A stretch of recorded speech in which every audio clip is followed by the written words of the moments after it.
Bore da chi gyd, a croeso i'r gwrth iechyd Prifysgol Aneurin Bevan. Welcome to the board meeting of the Aneurin Bevan Health Board. Today's meeting will be recorded and will be published on the Health Board's website following the meeting. Welcome to those who are actually observing this meeting, and thank you all for turning up, especially as we've had such a very large pack of papers to read, and I know you will have all done that assiduously to enable us to have a decent discussion today. I'd like to welcome some of our newcomers. Hannah, who has taken over as the Director of Strategy, Planning and Partnerships. Tracy, who we hope will join us shortly. She's had a bit of an issue this morning, who is our new Director of Public Health. Leanne in her new role as the Chief Operating Officer, and I should like to take the opportunity of thanking Chris O'Connor so very much for his diligent work as acting an interim Director of Primary and Community Care. He did an excellent job for us. He's now returned to his role in mental health, but I know is anxious to help us pursue some of the projects that he initiated when he was in that role, and we're really grateful to him. I understand that it is likely that Pippa will be appointed as the Vice Chair, but we haven't officially heard yet. But nevertheless, congratulations, and hopefully nobody changes their mind. I know certainly that it's been signed off, but there's things to go through, as you know. And we have been informed that we think, have a new independent member for the third sector. And again, that's not yet been confirmed, but a name has come forward. So that is good. It looks as if our teams will be complete, except for the other vacancies that we now have to fill. But congratulations. Thank you. Apologies for absence. We have one from Gemma Morgan, the Regional Director of CLICE, who's unable to be with us today. And unfortunately, because of sickness in the office, we are unable to receive a CLICE paper under the patient experience heading on our agenda. But this is most unusual for CLICE CHC. They're very diligent. And we look forward to welcoming Gemma next time and to receive the paper on their first 3 months in being. Any declarations of interest for noting? No? Okay. The draft meetings of the Health Board held on the 29th of March. Are there any alterations and amendments that anybody would wish to make? No? Okay, those are accepted. The board business held in committee, just for noting, as we're required to do. Any questions on that? No. And the action log for review, please, Rani. Thanks, Chair. There's 2 actions included on the action log from previous meetings. Both have been marked as complete and are addressed within the 6 Girls programme update on today's agenda, item 4.1. Thank you. Any questions on the action sheet? No. 1.7, report on sealed documents and Chair's actions. These have been presented to you. I'd ask you to note the documents that have been received and sealed, and to ratify the decisions that you contend. Have there been any queries, Rani? No. No? Okay. Okay. All right. Nothing? Okay. So we accept that. Thank you. The report from the Chair. Well, it's been a very difficult time with increasing demands for our services, certainly in general practice, and with increasing scrutiny about the performance and the resources that are available to this health board. This really has dominated discussions over the past 2 months, with patient safety remaining very firmly at the core of our consideration. And I do remain very grateful to all the staff for the care and the attention that they have provided to our patients, and also to the executive for their thoughtful yet purposeful action in enabling staff to undertake their responsibilities in respect of patient care. These are really not easy times, and I'm very grateful that we have competent team of executives that are available to Aneurin Bevan, and we will continue to support them wholeheartedly. I've had apart from my usual meetings, I've had a number of additional meetings in the last 2 months. I've had 3 meetings with the local authority leaders. Those are an opportunity for us to discuss mutual concerns and improvements.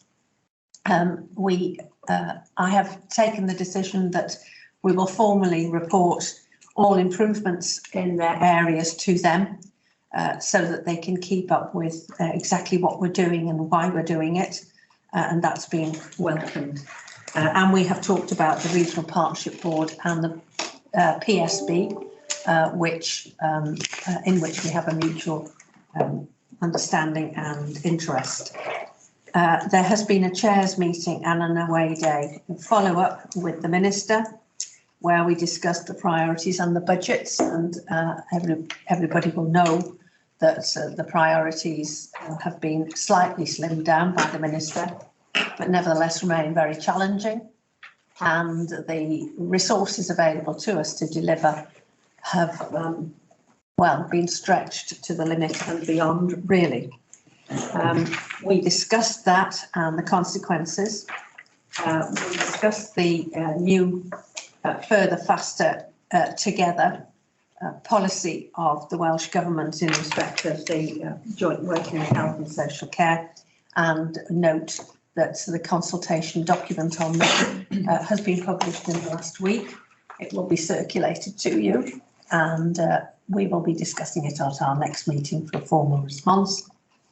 We also discussed diversity on boards and the various initiatives that are being undertaken at the moment.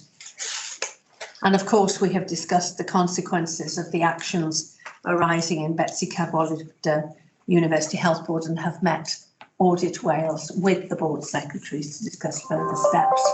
They did emphasise that this was unique in their experience, but nevertheless they are working with us to ensure that we have consistency in the assurances that boards can operate, that they are working appropriately, which is very helpful, and were very helpful indeed. And we discussed the chair's objectives, which I have sent to the Director General for her to consider before going to the Minister.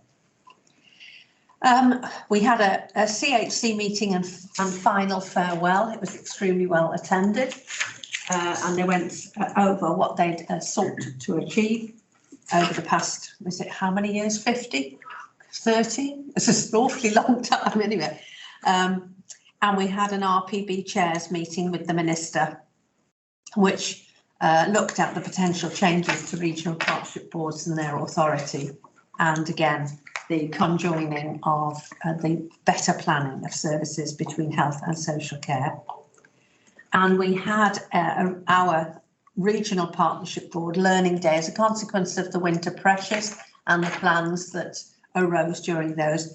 We invited teams from throughout the UK to come and tell us what they had achieved and what they had done, so that would inform best practice in Aneurin Bevan, and the consequences of that workshop will be discussed at the next Regional Partnership Board meeting in 10 days' time. I've undertaken a number of visits as well to the services in this organisation, but particularly I was very pleased to be invited to the memorial service for Dr. Ali, one of our longest serving, my goodness, very, very long serving general practitioners in a very deprived area of the community, and what he'd done to build that practice so that it is a well-managed, sustainable service for the future. It was a great experience to see his family and how proud they were, and the community. And loads of people came of the work that he had done, and how grateful they all were. And it was a really good morning. We've had I've attended 3 long service awards. Nicola's been to more than that. And it's remarkable how many of our staff have worked for a very, very long time in the health service, with a number of people now reaching 50 years of service. and I think they're a tribute to the issues to counterbalance recruitment difficulties that, you know, we are a good organisation that looks after our staff as best as anybody could possibly, and they all have excellent tales to tell about their experience. And we had another one, was it a Monday? Yeah. And there were about 35 people, weren't there? So, you know, it's really, really good. And a lot of those 35 had been here for 40 years and more. So, you know, we are retaining our staff, and they all are very positive, which is great. So we've got a lot more to go yet, though, haven't we? We keep on finding people who've worked for such a long time for us, and sometimes the systems don't keep up with their long service. And finally, I was really pleased to be invited to the launch of the Tulare Ward service in Yab. And I think this, I've told them they must write up their experience of these advanced nurse practitioner led wards, and how well and closely they're integrated with the community service to enable fast and rapid care to be given to individuals within their communities, to avoid them being admitted for acute episodes, and to ensure that there is much more cohesion between the hospital and the community system. It's working really well. They're a very, very enthusiastic team. So we will have the evaluation of its first 6 months at the board meeting, and I'd like to invite them to share their experiences with us, because, you know, it really is the future, particularly in that part of the area which is pretty isolated, really. But they have, I really do commend that service to you. Are there any questions? I've rattled through it, I'm afraid. Okay. Chief Executive's report. Yeah, Oh, it's very long. Thanks, Chair. No, and it builds up nicely on what kind of you've shared. And I think the first thing is just to echo having Hannah and Tracy both start in April. It's a real pleasure to get the team in place, and then obviously appointing Leanne into the Chief Operating Officer. Apart from the Director of Digital, who started on the 28th of June, you know, the team is now fully established, and I think really energised to move forward. There's huge amounts of energy and ambition in the team, and I think we're all really keen to move forward in an innovative and kind of ambitious way. So really kind of want to make a step change in this coming year. We built on this with further sessions with our wider senior leaders as well, because we're keen to make sure that kind of our ethos and our energy spreads right across the organisation. So we've had really useful session with our senior leaders around that kind of compassionate leadership approach, how we work together in a more effective way to cascade that right the way through the organisation.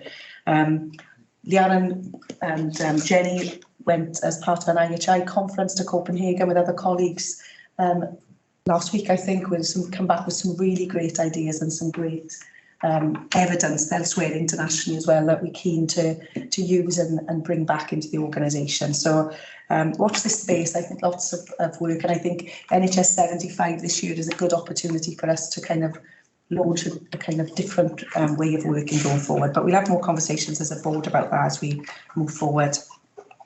But in amongst all of that, we've obviously seen the old year out, hitting most of our kind of key ministerial targets and the financial position that we forecast back in September, and Rob will share that further in the report. And also we've been working with Welsh Government around the response to our IMTP and our plan that we signed off in the March board. And there's further on the agenda around that, but particularly the challenge of the financial context and delivering on all the ministerial priorities and how we can try and improve on that, but we'll pick up that later. Still a significant emphasis from the Minister, we'll see through the media as well last week, around waiting lists and the backlog, and also urgent and emergency care, and our work with social care. So, you know, continue to be strong themes that we need to make sure we focus on, and I know we've got a number of items again on the agenda around that. It is worth mentioning that we did, you know, a key focus for us around safety and system flow. We've talked about particularly focusing on reducing the ambulance handover delays which is a concern for us, and our ability for the WAS to respond to the community. So we started our new safety flow approach last Monday. So we're now into the second week of that. The data that we get through the EASC dashboard last week shows a significant improvement already. Lost hours almost usually around 800, we're down to 500 in 1 week, 300 extra hours out on the road, and our over 4 hour waits had reduced from an average of 80 to 90 a week since the beginning of April to 37. So significant improvement in week 1 is really shining a light on some of the issues. I know Liam is leading this work with lots of the team, with clinical support from the execs as well. And there's lots more to go at, there's lots more improvement we know we can do. Got shining the light on the patients spending more than 24 hours in ED as well, because it's important we get the patients through ED to enable the ambulances to come in. But huge effort by all of the teams right across the system, and it's about maintaining that energy and focus. But there's without a doubt a stark improvement, but we need to go further as well. But just thought I'd give you an update on that. I think just in amongst the here and now pressures, we are quite keen to make sure we got that longer term focus as well, and we don't lose our focus on prevention and public health and getting Tracy in post. And we've had some different various sessions to kind of make sure we are looking at what those opportunities are upstream and what more we need to do this year around that as well. And then just to finish, we welcomed the Chief Medical Officer came last week to the health board for a visit. James led the visit. He met with some of our clinical teams at the front door and did a walk around. Also had a session on public health and R&D and quality improvement. So really positive visit, lots of positive feedback and all concerns being raised by the CMO, which is very good. That was worth mentioning. And then just to finish off, there's so much going on. It's Dementia Action Week this week. It was Mental Health Awareness Week last week. We've had International Nurses Day, International Day of the Midwife, and so many more. And we continue to be really proactive in promoting that and recognising the efforts of staff. And I think the coronation weekend, for any of you who follow social media, the evidence of our teams going over and above, celebrating with patients and really trying to improve patients' experience while they're in hospital. It's a great effort by everybody. So again, just echoing Anne's kind of comments and thanking all of the staff. There's some great stuff going on across the organisation. And again, I've been out and about on different visits, but I think it was the week before last, met the alcohol care team, which I know we can hear a patient story about, but absolute fantastic example of that upstream work as well as responding to people who are in hospital. So there's some really good things. But I know we pick up lots of these issues as we go through the agenda. Is that okay? Thank you. Thank you. Thank you very much, Nicola, and thank you very much for the leadership of the team.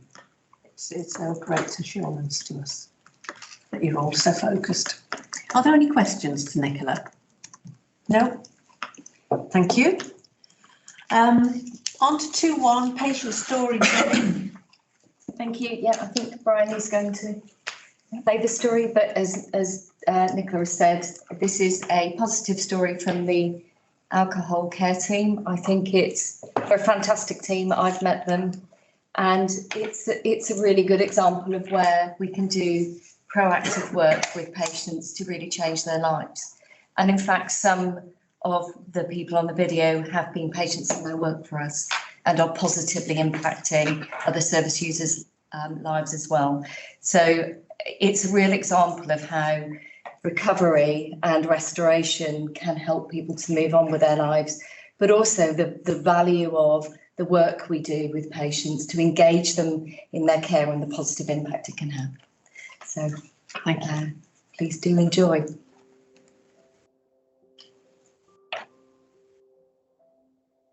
My story started 13 years ago. I had a very traumatic experience and lost somebody very close to me. He had a really bad accident and ended up brain damaged. To cope with that grief, I drank. Fast forward a few years, I lost my sister recently and started drinking even more from a result of drinking too much. I did have a bad accident when I was drunk one night, and I had a very bad head injury. Went to the doctors for a routine blood test. When the results came in, the liver function was sky high. I was just about to go into cirrhosis. My name's Paul Phillips. I'm a member of staff Around about 8-9 years ago, I had to have a hiatus hernia repair. I always used to enjoy a few cans of beer in the evening, maybe a little bit more than I should have, but nothing in excess. Because of the surgery, I couldn't drink anything fizzy, so I started drinking wine. Probably drinking wine on the volume of I was drinking lager. Became very excessive and became quite dependent on it. I had gone through quite a nasty divorce.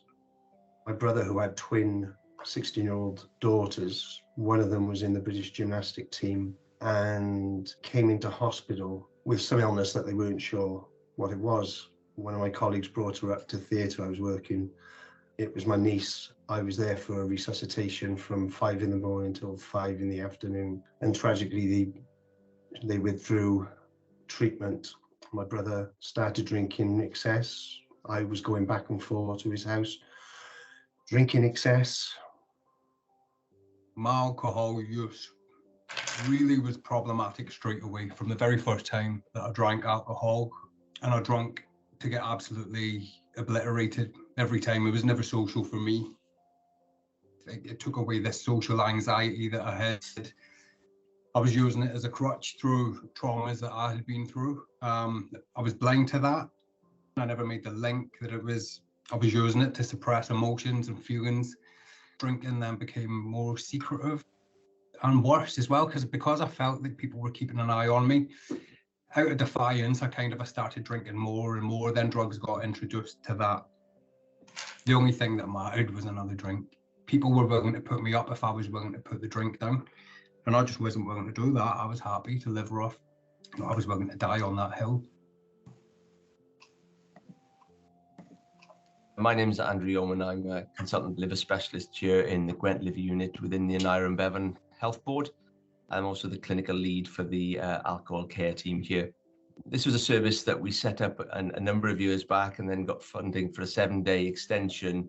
We've also seen over the last couple of years the impact of lockdowns from COVID have increased people's drinking, and in 2020 and 2021 we saw the highest rates of alcohol-related mortality that Wales has ever seen, increasing about 20 to 25% from the previous years. The Gwent Alcohol Care Team is really an exemplar across Wales, with the first 7-day service in Wales, and we very much are at the forefront of national attempts to drive forward the alcohol care team support agenda.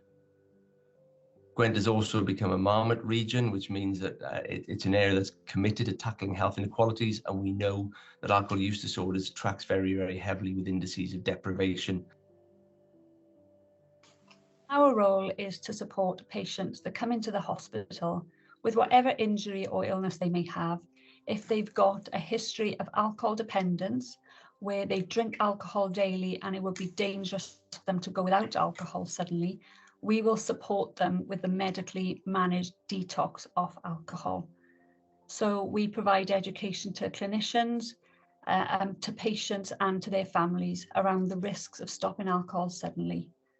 When we set up the service, we really wanted to tackle a number of different areas. We wanted to work very, very assertively with the front door of the hospital where people attend, and that's to capture people who come in with alcohol withdrawal or simple head injuries or minor traumas, to try and get to people as early as possible, to try and support them to try and live healthier lives through less alcohol consumption.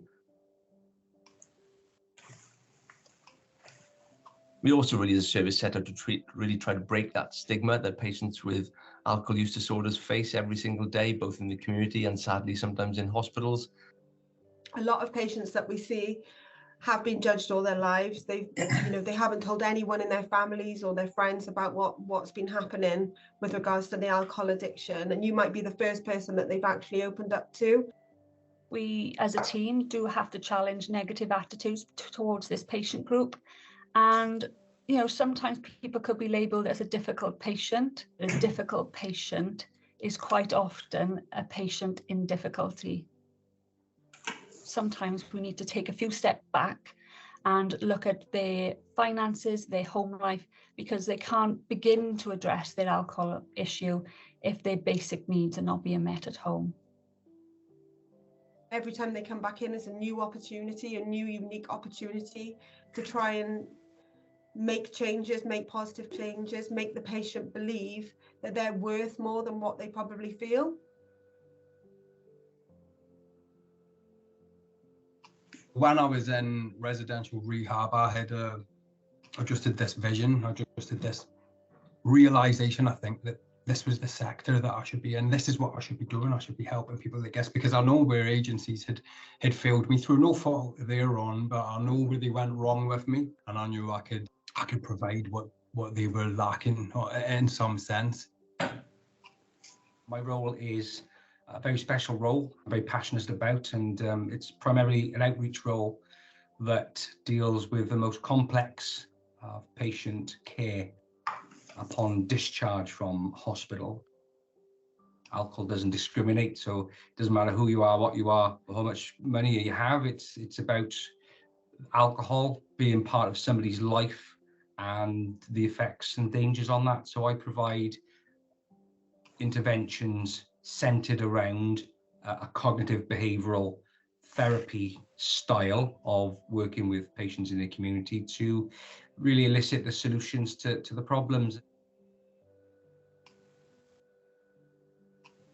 The sort of primary focus of our service is to support those individuals, sort of front door, sort of responding to individuals that get admitted to hospital who are in alcohol withdrawal. But our ultimate goal is to support people to have a safe, happy and sort of fruitful life that is not afflicted by the sort of complications of the illness. People that tend to do the best in recovery from alcohol or any addiction are those individuals that engage in what we would sort of consider a support community. Myself and a colleague of mine went about it to create a client support group. We run it on a Friday. Thought that would be a sort of sensitive point of the week. What happens within that group is very powerful. It's lovely to be part of this team that works together, has the same ethos, wants the same things from our patients, and a very rewarding role to have. Seeing people deciding, okay, I'm going to have a look at myself objectively here and I'm not happy with X, Y and Z. And that can be a brutal process, but they hit it head on and they start making these changes, and then you're working with them over months. And just for example, so you'll see these incremental changes, like they're allowed to see their child twice a week instead of, once a month, because of the behaviours that, you can see that they're making a real change. They're starting to get employment after 7 years, just getting back into society. To do well in recovery, you've got to connect, you've got to find a community, you've got to find a community of people that want what you want. I love my job and I love the impact that it's having on people's lives. I remember the impact that people had on my life when I was starting my journey, and to think that you're maybe providing some of that for someone else, there's no better feeling in the world, honestly. My worst day in recovery is 100 times better than my best day in alcohol addiction. If I can recover, anyone can recover. If you're committed to change and you've had enough, reach out. I'm really proud of where the service is at the moment. I've got a team of compassionate, really skilled and really experienced people that I'm proud to be calling my team. We're leading the way in Wales. We're the first fully staffed alcohol care team in Wales, and we're the first 7-day service providing that support for our patient group. Without the support of the team and this service, I don't know where I'd be. Probably not here. And all I can do is stress that this service, it's given me a new life.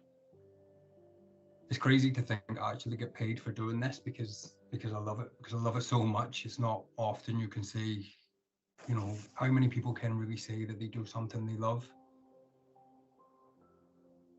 I've got a beautiful granddaughter who I'm trusted with to babysit every day for a man to work. I've got a life now that I should have had, and I will be forever indebted. Amazing.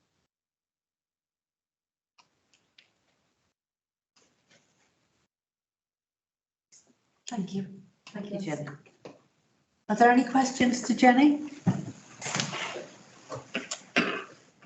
No, It's just a lovely story. it is a lovely story. And congratulations to the team. Really, congratulations. It's really an important service. Sorry, just only because I had the benefit of meeting the team and Liam and John and Kate who were on the. And I think Liam is one of those that works with the really complex patients who goes into people's homes. And usually, if you look at some of the maybe the guidelines, is you work with these patients for 12 weeks and then you leave them. They don't leave people after 12 weeks. They stay with them until they have, met their needs and got them onto that road of recovery. So the impact is significant, and the data. And it's really important that we collect the data and do an evaluation into future, because the evidence around it. Because these patients readmit all the time. The readmission rate is enormous. And some of the data is quite phenomenal in terms of the impact it has. I think the bit that's difficult is because of COVID, and we know the increased pressure alcohol-related issues is having on our services. You can't see that, but the data around the patient group, and I'm planning to go to one of the support groups on the Friday.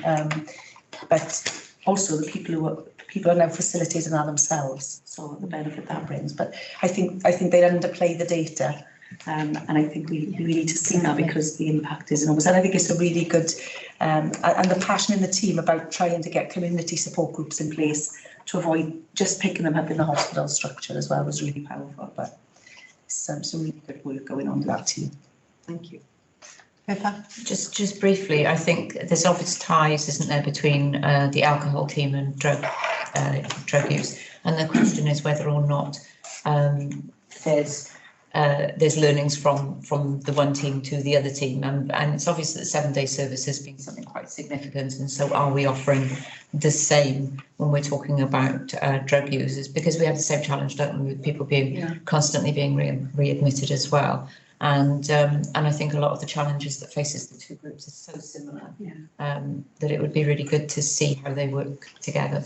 Yeah, and I think, sorry, from meeting them, the bit that's evident is how we link it all of it up together. So they work, obviously there's overlaps with mental health, and they've been linking in with the recovery through sport team.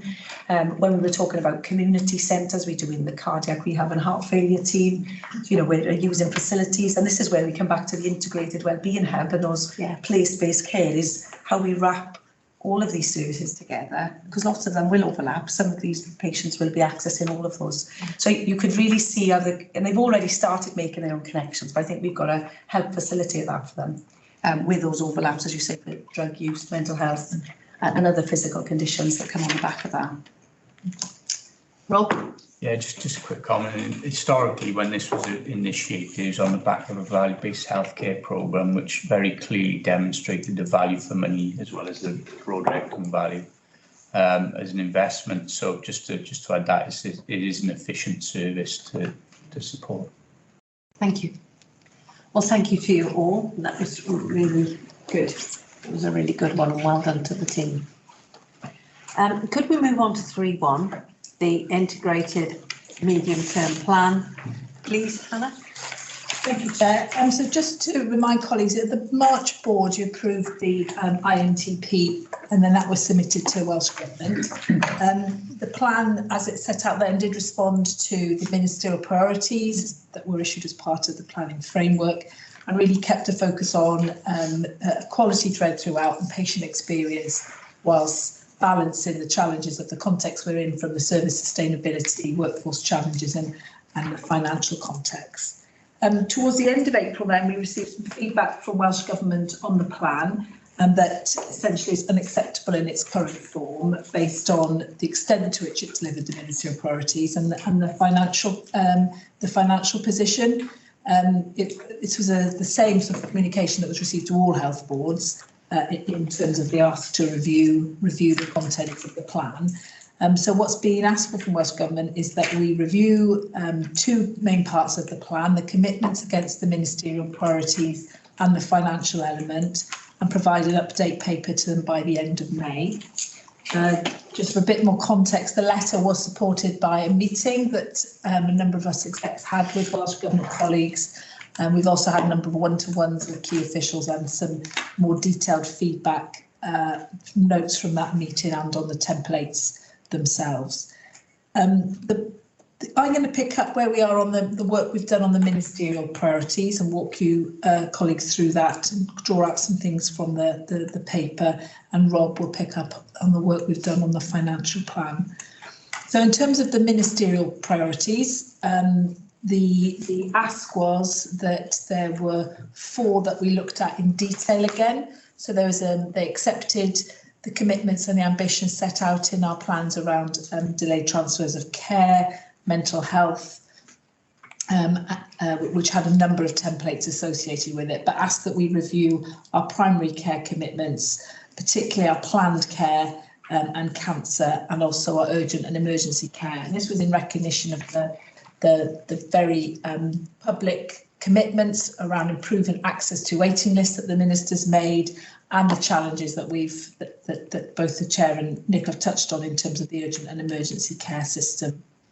So just focusing on the planned care, which has been where most of our efforts have been made, but you'll see from the paper that we've the other areas of the ministerial priorities we have reviewed.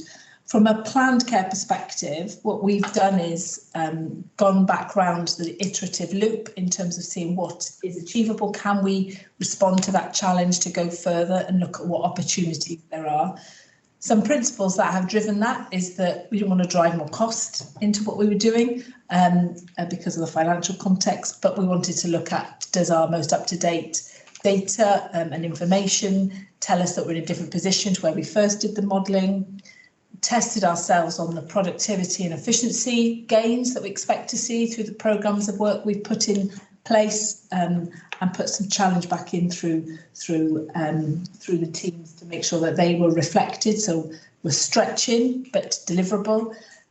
We also ensured that we factored in, because with up-to-date information around additional capacity coming online, either through workforce appointments, or we've made assumptions around the cataract business case we'll come on to talk about later.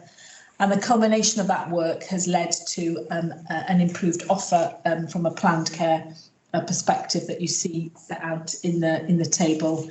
Apologies, I'm not sure why it's come out as yellow, but the table within the paper. So what the plan from a ministerial priorities perspective does now is it delivers, it eliminates all 156-week waits, so 3-year waits, and that it does that by quarter 3, with everybody being booked by August.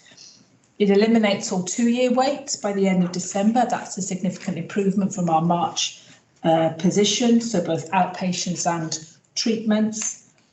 And it ensures that no patient, with the exception of 4 specialties, but in other specialties, no patient is waiting over 52 weeks for an outpatient appointment. And the 52-week outpatient standard is a key one for the Minister. We still have 4 service areas that are challenged due to sort of historical mismatched demand capacity, sort of the activity they were able to get through during COVID, and also what's happening with their sort of demand profiles as we come out of COVID. And those 4 specialties are ENT, ophthalmology, orthopaedics, and neurology. And you'll see that from the work the teams have done, we improve. So last year we ended in March 52 weeks outpatient waits. We had around 9,834 patients waiting.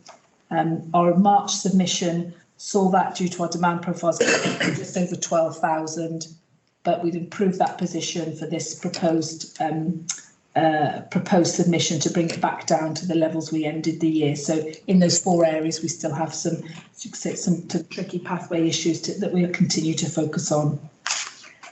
This is all whilst making sure we don't compromise the position around making sure we preserve capacity for those most clinically in need and for cancer patients. So we're not prioritising long waits over those clinically urgent. And that's the iterative conversation with teams we've had to do to make sure that we challenge ourselves, but we don't do it at the expense of those most clinically urgent. So that's where the update moves us from a planned care ministerial priority commitment. It still doesn't deliver on the 52 weeks, but improvements made with a focus on the longest waiters and sustaining our position. In terms of the other areas, the urgent and emergency care commitments have been updated to reflect some of the work we'll hear about later in 6 goals, and also the commitment we've made, as Nicola touched on, in terms of zero tolerance for 4-hour waits on ambulances before they're handed over. So we've really strengthened that in the proposals going forward as well. From a cancer perspective, to remind colleagues, we'd already made the commitment to deliver on the single cancer pathway standard. So the update there is really about crystallising the actions and milestones to get us there, and how we use the national optimised pathways. Primary care they asked us to look at, which we have looked at with the teams, but we don't want to put commitments in there that we are confident and we don't see a line of sight to delivering. So our plans around primary care, whilst we've sharpened up some of the actions, our commitment to sustain access, whilst new role Leanne and colleagues get underneath some of the place-based care opportunities and the sustainability agenda we've heard about. We'll be looking at other opportunities to further improve that as we move to the end of Q1 and into Q2. So that's a bit of a lot of information, but a bit of a whistle-stop tour around the work we've done on the ministerial priorities to respond to the challenge. I don't know if you want to I'll take questions on that and then hand to Rob, or do you want to do the whole? Yes, I think that would be satisfactory. So thank you, Hannah. Are there any questions?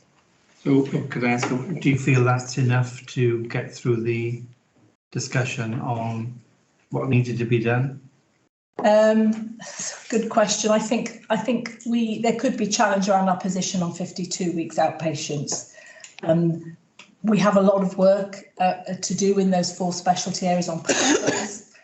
We've got some work in train to try and address those, for ENT, for example, looking at further opportunities using audiology. There are potentially further opportunities to emerge from the orthopaedic regional work, but it would probably be disingenuous to make commitments against those when we haven't yet got a clear line of sight to those. So if there are opportunities, they'll come throughout the year.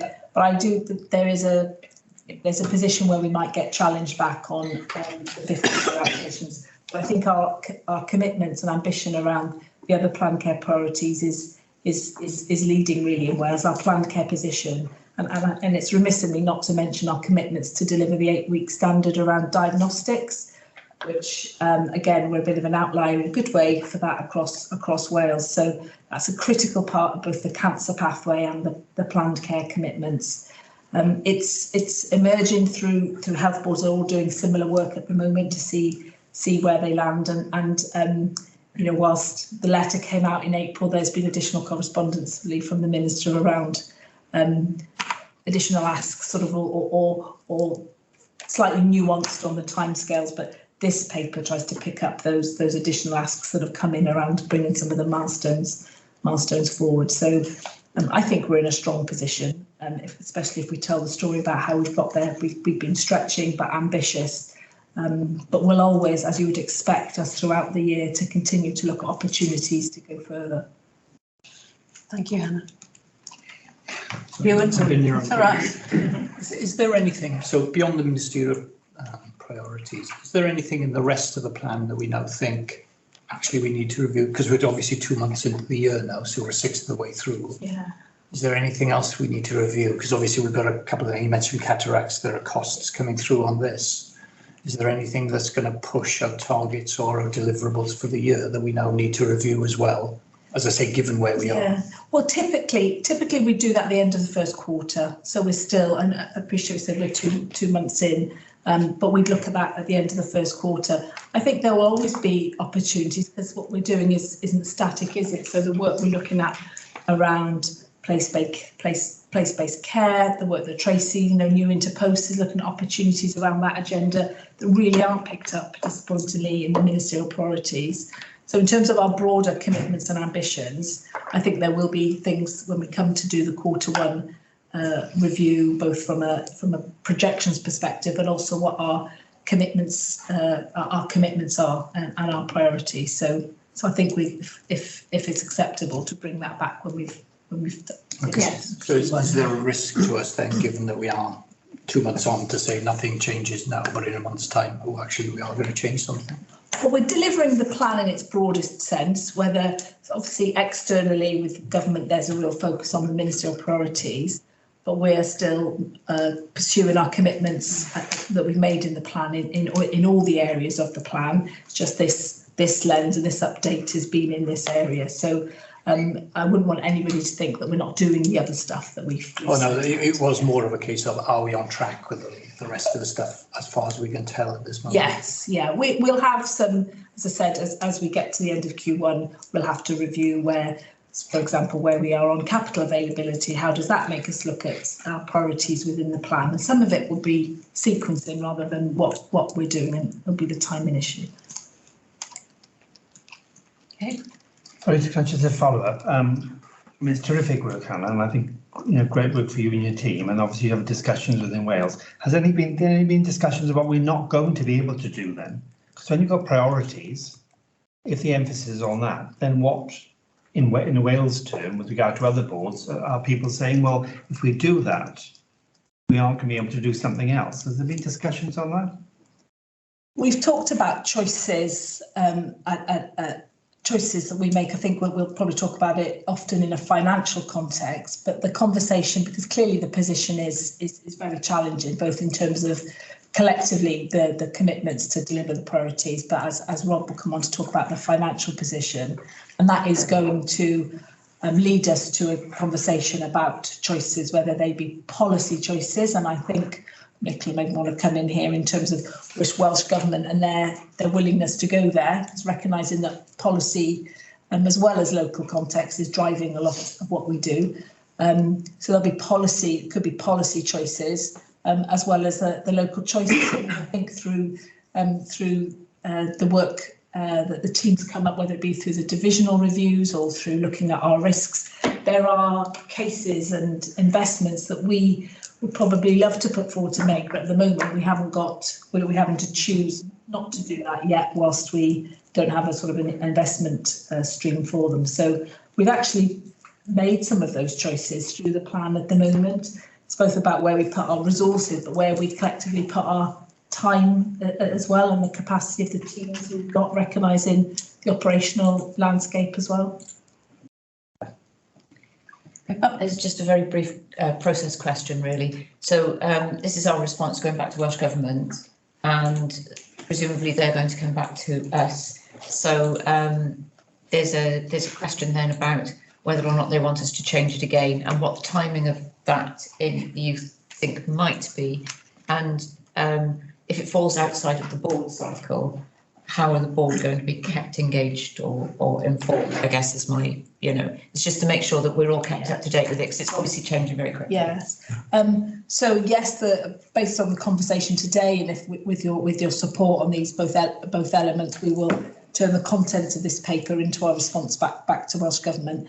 The honest answer is I don't know then the timescales for them, that there'll be some iterations in government, and who knows what and when something will come back. But of course, any suggestion of material changes we'll bring back to the board. But in the meantime, we'll carry on. We'll be delivering this, and the teams are really operational teams and corporate teams are focused on delivering the extant plan and these changes as proposed, unless steered otherwise. Yeah, that's great. Thank you. Thank you. Did you want to ask? Yeah, I just briefly, so Hannah's covered most of it. So I think we've improved our position on planned care as a result of further work since the plan, because we did a lot of work to get to the plan. So we've obviously done the work, and we have really pushed further on efficiency. I think the other challenge we get is around treat and turn, which is about, are we confident with our treat and turn around that clinical prioritisation, and that's a focus for us. But to be down to 4 specialties on 52 weeks, we know the areas we're focusing on. To get 104 and 156 now cleared on that commitment, we've pushed hard to make sure we can get to that position. And I think, again, focusing on those ministerial priorities, some of those urgent care metrics. So I think, we'd already committed to a lot of things.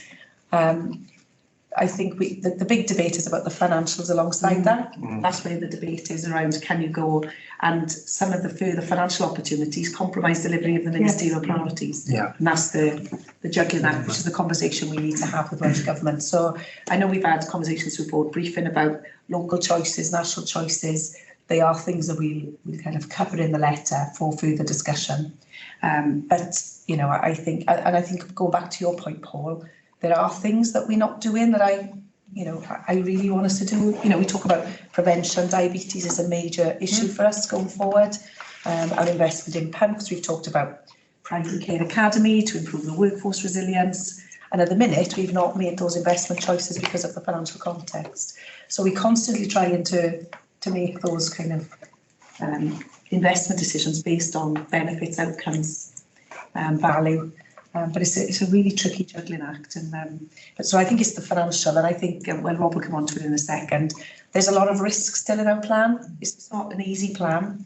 So we've got to put a lot of effort, and most of our efforts at the minute is about making sure the plan becomes less risky, rather than over-promising further things. So I think that's where we're at. Thank you. Could I ask, was there any acknowledgement in these discussions that some of the action will take time? I mean, there's this big sort of emphasis on regional working. Well, I think we've made considerable progress over the last year, but nevertheless, this will take time to deliver. And also the whole issue of delayed transfers of care, where we can do what we can do, but this is a whole system issue. You know, was there any acknowledgement that we can do what we can do, but we're still going to have X problem? Yeah. I think back to the linking that question with the conversation around choices and a policy and how the role that both government, minister and we as health boards and regions have, the potential choices or levers that we may have, how we work with partners and the delayed transfer of care challenge is sort of noted, and all health boards are saying the same thing, that there may be certain levers that may improve that situation. So I say it's noted.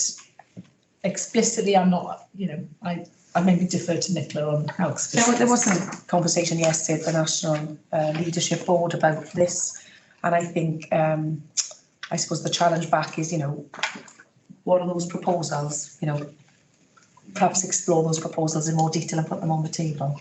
So I think there's a bit more about, if we've got specific ideas about how we think, you know, we would propose that, then let's be more explicit about that.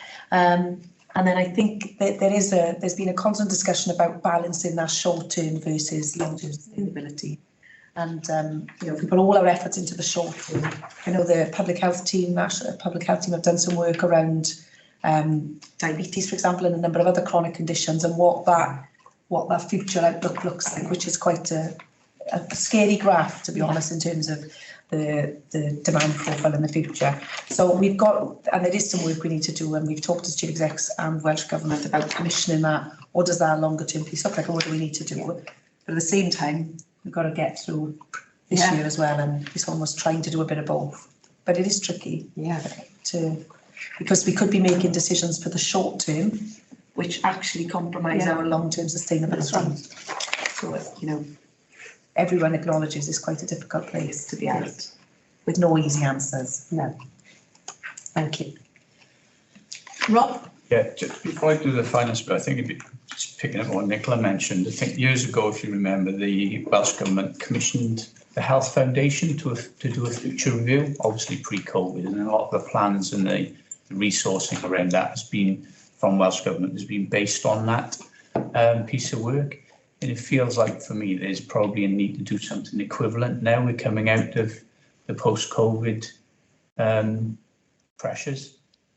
And that was, I think, how well in Welsh Government, the new finance director, they are, and we talked about as chief execs last week ourselves, is doing that kind of 10-year outlook, commissioning a piece of work that does do that kind of forward look with different scenarios, so that we can, you know, make sure we have got plans that are helping us deliver long-term sustainability. No, I think that's really important. We haven't got it at the minute, but I think we need, especially now the context has changed post-COVID. No, I think I've definitely pushed that one, because it's really vital. The finance bit. So just picking up on what's been said, I mean, the challenge on the organisation from Welsh Government is do more and spend less. That's it in a nutshell. In terms of the financial piece, the feedback we've had and we've responded to in this document. Follows on from some key points. So there was a request to review our plans, try and reduce our costs where we were able to, review our investment proposals for clarity of prioritisation and the benefits we're getting from them, increase our savings and de-risk the position, and consider what choices we could make. So that's to a degree where the response that's included in your papers has come to. So as an overall position, we have reviewed, and I'm going to repeat some of the conversations we've just had, we have reviewed the plan in the operational context, and what we've basically said up front is the plan's about improving sustainability and efficiency. We've already got an awful lot of ambition and risk associated with our ambition built into our IMTP. Even if we chose to change some of our plan, we still need the flexibility to manage and mitigate risks as they arise due to the ambition and the risk in the plan to start with. And as has been mentioned, if we go further with potential cost reductions, the chances are we'll then be having the adverse impact on the performance side of things and ministerial priorities. So I think it's useful for the board to be aware that's the broad stance we're taking. The rest of the paper then responds to some of the questions that were raised. First of all, the underlying deficit, it's repeatedly raised, and the information that's provided is repeatedly the same thing because we've done the analysis and shared it previously. It's exactly the same as the analysis the board has received. It's income loss plus cost pressures retaining. I won't go into more, and I'm sure people aboard will be mentioning that, and we've done that several times. In terms of inflation, we've reviewed our inflation assumptions and compared it with other health boards across Wales, and we are broadly, for the size organisation we are, in the sort of mid-range of inflation. So again, we don't intend to change that in terms of any favourable position, again, because we've got risks. I've mentioned two risks in the paper itself around CHC price inflation, and in April we've seen prescribing prices go up as well, more than we'd anticipated, and they need to be mitigated to retain our plan as it is, and they're likely to be pressures across all of Wales as well. So just to reiterate where we are in terms of the ambition and the risk on the plan. In terms of growth and investments, the way that Welsh Government have, if you like, played our plan back to us doesn't show the mix of how we get to our investment plan. But what we've done is reflected and provided in the appendix a detailed description of what we've invested in and what it gets. I think there's probably more we can do with that in terms of benefits realisation as we go through the year and plans are implemented. But most of the investments we've made are commitments we're obliged to make. It's just things like WISC, things like NICE recommendations. We've got primary care cost increases for managed practice, things that aren't necessarily a discretionary choice for the health board. There are some elements of that, but just to give the board assurance, there's not an awful lot of choices there that would give us an automatic financial benefit without having a real impact on operational services and patients.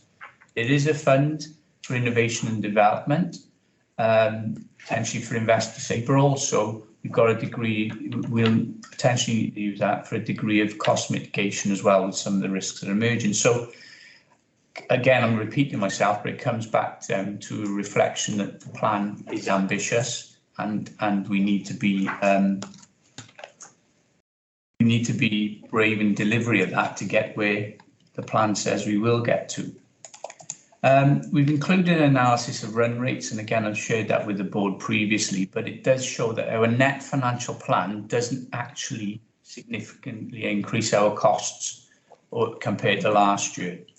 And that's important because it picks up overall on, are we being ambitious? I think it also shows I don't think we're over assuming costs for inflation, but it also does include the savings delivery to manage that cost down as well.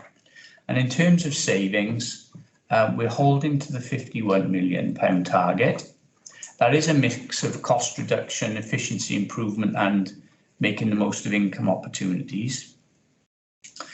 The RAG rating we've retained as green 24 million, amber 8 million, red 19 million.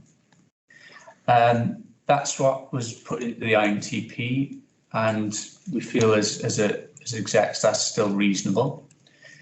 We obviously have to do the work to convert the ambers to green and ultimately the reds to green as well. So again, reflective of the ambition and risk. In terms of the risk range, we've retained the risk range 93 to 139 with a likely of 112 million pound deficit. We have recently run the month one accounts, and there'll be a flash report coming around to the board shortly. But that, in terms of the bottom-up analysis of that, retains and reinforces we are still in a risk position and we need to do more work to ultimately land our IMTP plan with mitigations. And the de-risking for me is how we go red, amber, green. Options and choices, we've touched on that. There's a range of things that are potentially national policy options as well as local things. Most of the local things we could do would have a performance impact as described. Certain things around the national policy piece that's been reflected back was around the ring fencing, where that could be removed, where there's different policy leads with a plethora of potential priorities. Could they be rationalised to the core priorities? Also potentially mandating a national drug formulary or flip it the other way to a blacklist. So things like that have been suggested. There is an INNU, which is interventions not normally undertaken, around procedures that shouldn't be normally undertaken, and looking at that and modernising that for current practice. That's been done nationally. So, but that needs to be done quickly to have an impact this year. So there are some areas around that. And in conclusion, just think, we are, as an organisation, already in the position of an IMTP that, say, is ambitious. We've managed to tweak some of the performance elements through some of the efficiency angles. I would say there's an awful lot of efficiency based in the £51 million target. So we potentially, if we go any further than where we are now, the efficiency to support the financial part of the plan, if we choose to direct that as performance delivery, we will lose that financial benefit. So just to be aware of that. So to conclude, the recommendation is, from a financial plan perspective, is that we hold the position as per the plan. Thank you, Rob. Paul? I mean, I've just been just noting down, if you take into account inflation, prices increase, prescribing increased costs, if you take cost of living, fuel and utilities and food, salaries, and an additional hospital we effectively have because we can't discharge patients, none of that really is of the board making. These are all outside influences and factors. So I just wondered what is, in terms of our position, that's the reality. But we've been faced with situations which really are external factors. And I just wonder how much is Welsh Government taking that into account, because none of that is of our making. We've got a record, I think, of exemplary, historically, of exemplary working with regard to our funds, etc. But this is unprecedented. I mean, the COVID recovery, I mean, the mental health services, at a time when we should be using prevention and supporting people in our community at this very difficult time, it's not a ministerial priority. I mean, in my view, it beggars belief, because that's the area one should be investing in, as well as other things. So I think there's there seems to be a disconnect. As a board, we've been asked to make difficult decisions, but actually the decisions we are making are not of our making. These are decisions that are external factors. And I just wondered, how has that been factored in anyway? Yeah. So in the round, Welsh Government do accept that we are facing these factors. And that's reflective of the overall position for all of NHS Wales health boards. The overall plan at this point in time is in excess of £600 million deficit. But at the same time, they are looking for everybody to be very high performing, rationalise where needs be to try and reduce that cost pressure on the overall budget for Welsh Government, for NHS Wales. They're in a difficult position because at this point in time we're advised they don't have cover for anywhere near £600 million. And to a large degree, the place they're looking to try and mitigate that is the NHS, delivery arm and operational arm through health boards. And it's a little bit like the comment earlier around the delayed transfers of care. They're aware of it, but to a degree they're limited to what they can cover financially and make a difference without asking us. I think they're in quite a bit of a quandary themselves, and that's dissipating to all the health boards. There's a disconnect between them. If you've got health and social care isn't joined up. And the whole idea of having a department or a minister for health and social care would be to be able to oversee. So as the patient journey is hospital and into social care, the transition should be sort of pretty straightforward, etc. But you've got a free service and you've got an element where people have to pay. And that issue has not seemed to be addressed. And particularly with regards to having, we've got effectively a hospital. We have not, there's not on our plans, but we are looking after a group of people who should really be at home, and we know they should because that's the best place for them. But we are maintaining and supporting them in a hospital, and that's the same throughout Wales. And the issue is that surely if you have got patients who shouldn't be in hospital, but they should be in social care, then the environment from the social care sort of element to the funding, which is local authority responsibility, wired back into it. And perhaps what we ought to do is have a cost base so that we are evidencing we've got 350 patients in a hospital and the cost is this week by week, that we can then say that actually that money we ought to have from the social care budget, because that should be wired back into health, because that really is, I think, in terms of fairness, that really ought to be considered. But there's definitely an elephant in the room that's not being addressed, and I feel that actually, from our perspective, we sit around this table wanting to do the best we possibly can for the patients in Gwent, but these are huge decisions that just don't seem to have been addressed. Well, what you suggest, of course, is not policy in Wales, and it has been considered over the years. I don't think the Welsh Government is not aware of the considerable burden. And anyway, it's not the best care for the individual. The best care would be at home. And we will continue to point out this, and we do keep the record separately about the costs in terms of our ability to recruit as well, because that's one of the problems. But I do think that in considering what we can do, we can make representations and make it very clear what our concerns are around a group of patients that need to be managed in a different way for the future. But we've got to make sure that our own services are really cost effective, they are sustainable. And I know that Nicola and Rob are hosting the efficiency board, which is looking very much at, have we spread ourselves too thinly? Are we cost effective? Can these services be sustained? We've got to look at our own practice as well for the future, which will strengthen any argument we have then about things that we can't actually manage in a different way. But I take your point, and we will continue to press.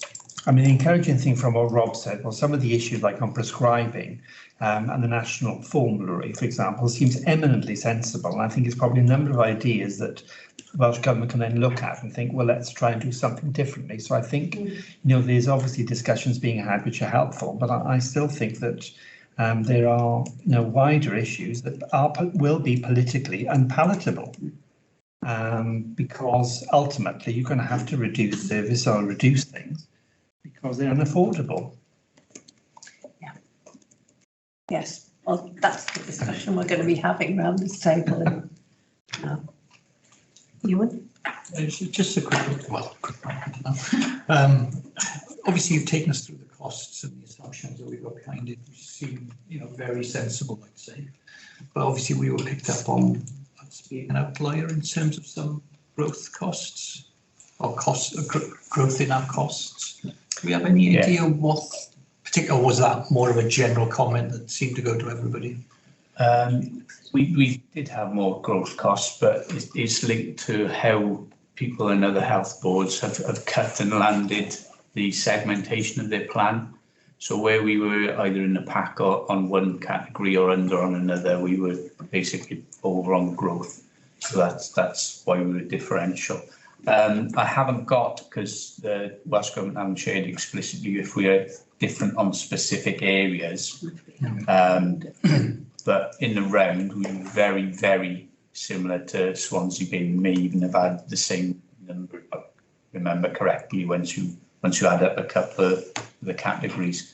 And Swansea Bay is another big health board like us. Cwmtaf were, I think, a bit lower than us, but they're a small organisation. So I don't actually think we were that much more significantly higher on growth than others. Can I just follow up? So there was a meeting again yesterday, we had quite a long discussion about the financial position, and Welsh Government shared a range of slides, which I'm hoping we're going to get a copy of, which did some of that comparison. Right. And from my quick scanning as the slides were going through, because I kept looking, they highlighted some of the outliers.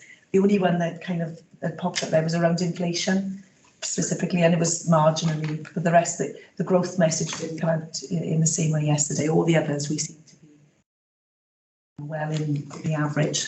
So it was just the inflation bit I was going to follow up when we had that, but it was not major. That must have changed then from the previous. Yeah, well, that's what I thought, because the message was growth, but it was only inflation that I'd spotted, but I haven't had the slides set yet, but that's what I picked up from following the presentation. It was also relevant that our savings were way more than anybody else's, but that wasn't commented on. I think that is an important point, and I reinforced it yesterday. We are being really ambitious about savings programme. A £51 million savings programme, which when you take account of ring fencing and contractor services, is 4%, and I think. To me, Rob's bullet points at the end of this, we are saying that we're losing £120 million of income, but we're planning to reduce our expenditure by 45 million. If you look at trends of expenditure, that's not happened before. So for us to deliver this, so I think we do realise we've been ambitious. I think it is important we've put the 10 million coverage in, which is around our ability to enable savings, because sometimes you do have to make some investments to. We've seen already some big reductions in agency spend. We know medicines are a big opportunity, and we know through COVID, people haven't put the same effort in efficiency. Rob's going to chair that kind of efficiency board to try to get that discipline back into the organisation. So I think you're right. What hasn't been drawn out is the scale of our ambition around the savings, and I think that is for that reason. If other opportunities arise, until we've got a real line of sight on that, it does not seem sensible to change our forecast.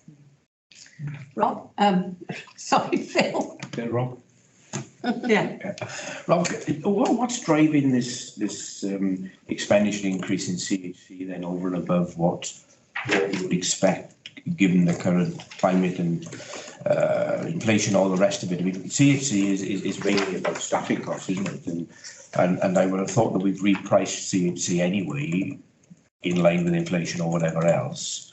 But it seems that, is there a suggestion that even over and above that we could be looking at some risks within CHC? Because I mean, we've done quite well with CHC over the years. We've held it quite well, because if you don't hold it, I mean, it's the kind of expenditure line that can blow everything else out of the water, isn't it? You could talk about huge spend within CHC as we control it. And I just wonder, why is it that we're saying that's a risk that's over and above everything else that we planned for? Because in fairness, as part of the IMTP, we took the best case estimates of what inflationary levels were likely to be, and in the round we estimate is about 6%. It came through as part of the market negotiations. There's, in terms of cost pressures they're facing, staffing plus the non-pay energy. You know, I don't need to say that, do I? That's still an issue. Also, our fee levels are linked to local authority levels, and lots of the local authorities far more than we were expecting. Right. Their levels of uplifts going into the new year. That's probably our biggest driver, is the need to correlate with the local authority fee uplifts, and then add the extra care elements on as costs. I think the other reflection is there is a need to keep the market, I was going to say buoyant, and I think buoyant's a little bit too optimistic in terms of a phrase, but you probably know as well as me, Phil, around the need to keep that capacity in the businesses going, which I would suggest is where local authorities have sort of been thinking with their fee levels in negotiations with the care home bodies. So that's driven our difference to the plan, is the level of uplifts that weren't expected. As I say, there was a best case using the plan. There's an ambitious, opportunistic plan which we've just talked through, and this one has come back way in excess of what we expected. It's just that the normal social care market has been quite compressed in terms of, they call it ordinary residential nursing care, but CHC has not suffered that. I mean, CHC has been well funded, and I think there would be a strong argument to take on the market really within CHC, because I think it would be quite dangerous for the people in the CHC arena to think, well, actually the cap has now come off, it's not a problem. We can basically get what we're asking for, and look how much the local authorities have increased the basic cost of a nursing bed, for example. Because I know what providers have done in the past is they balance their books on the numbers of CHC patients they can get, because of course there's so much money in it. So I don't think the argument will hold water that they've been starved of resource, because they haven't been really, not to the same level. So I think we need to be, when we commission CHC, I think we need to be quite hard-nosed about that, because if we're not, any idea that there's lots of money to be made now in CHC, I mean, you talk about some of the savings that we work hard to make. I mean, they would be blown out of the water easily with the CHC hemorrhage. Absolutely. Oh yeah. Yeah, I think that's a major risk for us, actually. So sorry, I'm going to repeat what I said now, but because we correlate our fees as a start point with the LA fees, that's probably our biggest challenge at the moment. The uplifts from that is quite formulaic in terms of levels of care requirement, even down to costings of things like consumables that would be expected. The other bit for us, I think, in terms of where we can look at, which we discussed earlier, is making sure we're getting best value for money out of our placements. So things like where there's voids or people aren't in their home, but they're in a hospital bed. Are we taking the opportunities around what that means in terms of our fee level? So that's something that's been looked at, for example. I'm not sure if others want to comment, but that's probably a reflection of our cost pressures, is that LA position and the need to correlate with that. And I think this might be a good opportunity to look at the whole kind of pool budget idea around CHC and residential nursing budgets anyway. I mean, it would possibly be fine to have that discussion, particularly if local authorities are putting more money on the table in terms of residential nursing placement. Thank you. Yeah, just to add to that point, there is a late paper on the agenda a little bit later on CHC and fees uplift, Phil, so we can go into a little bit more detail in that, I think, in terms of the opportunity and the risk But there's definitely opportunity there, but completely agree. We've got to mitigate some of that inflationary risk that we're seeing at the moment. I think there is opportunity to look at that differently across family and therapy, mental health, and sort of complex care, sort of for the first time. And I'll outline a little bit more detail when we get to that paper. Thank you. Are there any further questions, comments? I think we fully appreciate the mountain that faces us in trying to balance quality of care and cost, and the considerable work that has to be undertaken to assure ourselves that we are being as effective as possible whilst maintaining patient safety. I don't think we should lose sight of prevention. It would be short-sighted, so please reiterate our commitment to our prevention models and programmes, and we'll see what they have to say when you submit it in a week's time. Okay, thank you. Okay. The annual general meeting, 3.2. Thanks, Chair. This is a short paper which seeks the board's endorsement to a variation in our standing orders in respect of our AGM for 2023. So the paper proposes variation to move the AGM from being required to be held in July to September to align with revised timescales for the audit of financial accounts this year. Thank you. Thanks. Are you content to approve? Yeah. Yep. Just a quick question. Does it have to be the 28th? Because we're right up against the date of the AGM. We can all imagine a situation where something might delay that one day. Is it worth pushing it to the end of October, the actual standing order, so that we've got our leeway if we needed it? So I think to align with other health boards, we're all going for the end of September. Yeah, but that, our AGM is the day before. And is it worth us giving ourselves that 2 weeks? So if anything happened to that one day and we had to delay, then we're right up against we're in breach of standing orders then. I'm just wondering if it's worth putting the standing orders out, not change the AGM at all, but just push that day out a couple of weeks and give us that leeway just in case something went wrong. But we can do. I don't think it's necessary. The AGM would be held before then, but we could put that flexibility in. Put the flexibility. Yes. Thank you. Are we happy? Yeah. Content? Yep. Thank you. Primary care provision, ABBA branch surgery and the vacant GP practice update then. Yeah. Thanks very much. The board will be very well aware of the sustainability issues that we're currently experiencing from a primary care perspective, and the focus from a board about mitigating some of that and ensuring we're taking this seriously. So 2 papers. The first is ratification of a chair's action for a branch closure, ABBA surgery, sort of Bedford branch. In spite of a range of different options that were attempted, there was no option but to for a branch closure panel on the 4th of April. There was heavy engagement with Llais at the time, sort of over a 2-month period in January to March. And given the risk, the wider risk of actually further resignation, sort of exec approved on the 18th of April, the branch closure.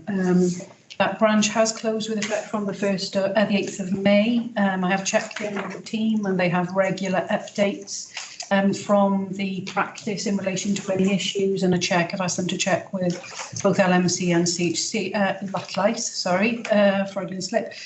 And no issues have been identified. So I think that has gone sort of smoothly, just in terms of, I guess, sort of the governance around the chair's action. In relation to the second paper on the vacant practice process, sort of the Getligare and sort of the Mount, we have a series of different timelines there. In Getligare, sort of the panel sort of met in October. We interviewed in January and that was awarded in January and was approved sort of by execs at the end of January. That has transferred with effect from the 1st of May, and similarly no issues have been reported sort of subsequent to that. And for the Mount, again, that has met. We've had 3 business cases, 2 were shortlisted. I'm pleased to be able to report, and sort of execs approved on the 13th of April the award of the business case for that, with a view that they will transfer over with effect from the 1st of August. So I guess a slightly better position in relation to the the receipt of business cases in relation to sort of primary care sustainability. So would welcome board approving those papers. And just for additional sort of information and I think assurance, I chaired my first primary care sustainability board on Friday. I think there's an appetite from the team that sort of with the increasing number of business cases coming forward now that we should test the market against our managed practices. So I've asked the team to produce a paper to bring forward an option in relation to that. Rob's already alluded to sort of the financial premium we pay for managed practices is quite considerable. And I've also asked, I think particularly because we've also had sort of quite a detailed briefing on primary care sustainability, for a high level sort of roadmap or milestone plan against that sustainability action plan that we have that's quite diverse and wide reaching, but recognising it's a long term piece of work. So just would welcome board approval on those papers. Thank you, Leanne. Are there any questions? Helen. Thanks, Leanne. I was just interested, it's good to see that you've got business cases coming through.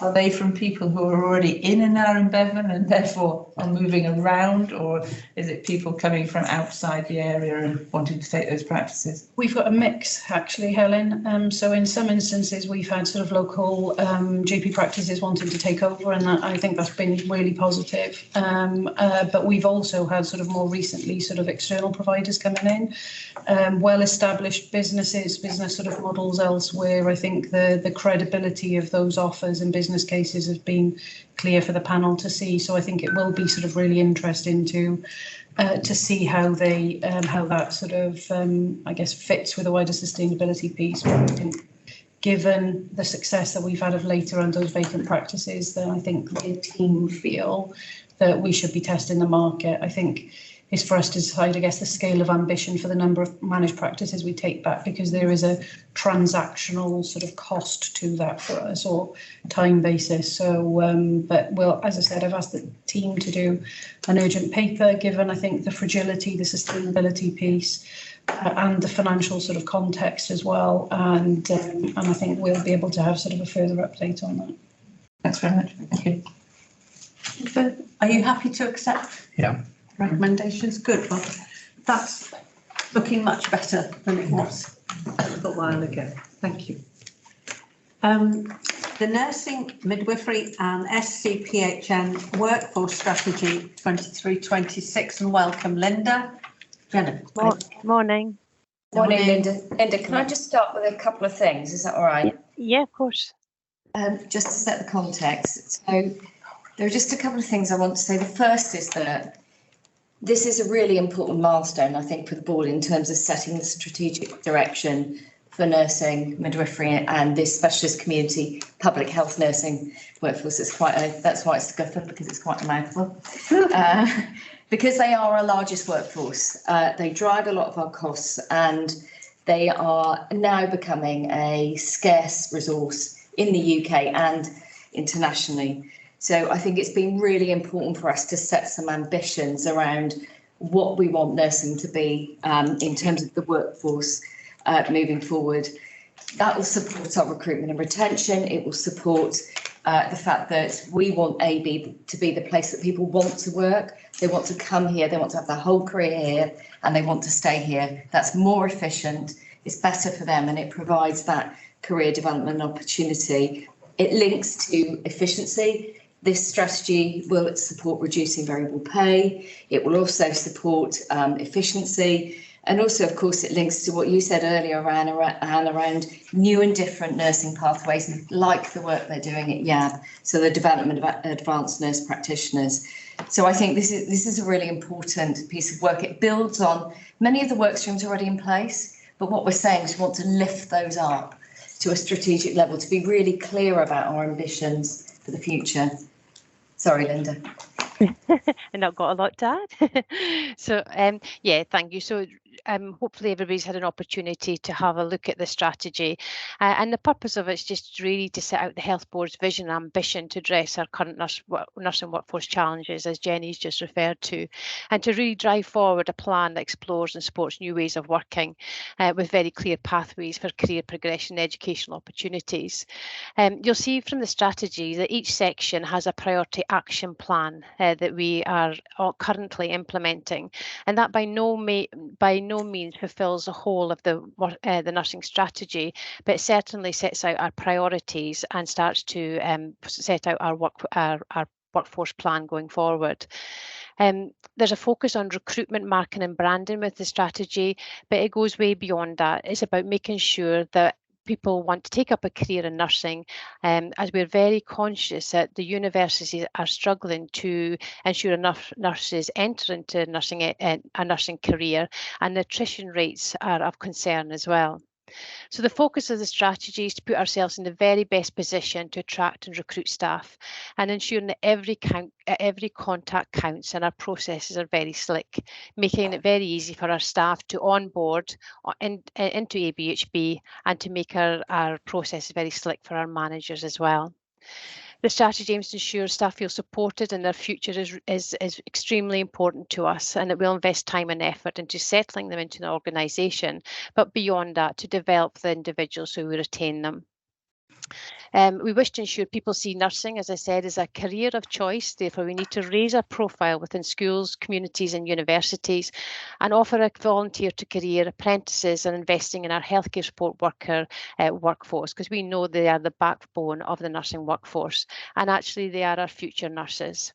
This will be supported, as you'll see in the strategy, through our Future Nursing Academy, and we'll support our healthcare support workers to step on and step up their career and educational pathways at times whereby they feel they have fulfilled their full potential. The strategy also focuses on career development and educational opportunities, and we must work extremely hard to retain our existing staff, and as such we need to ensure ABHB is the employer of choice.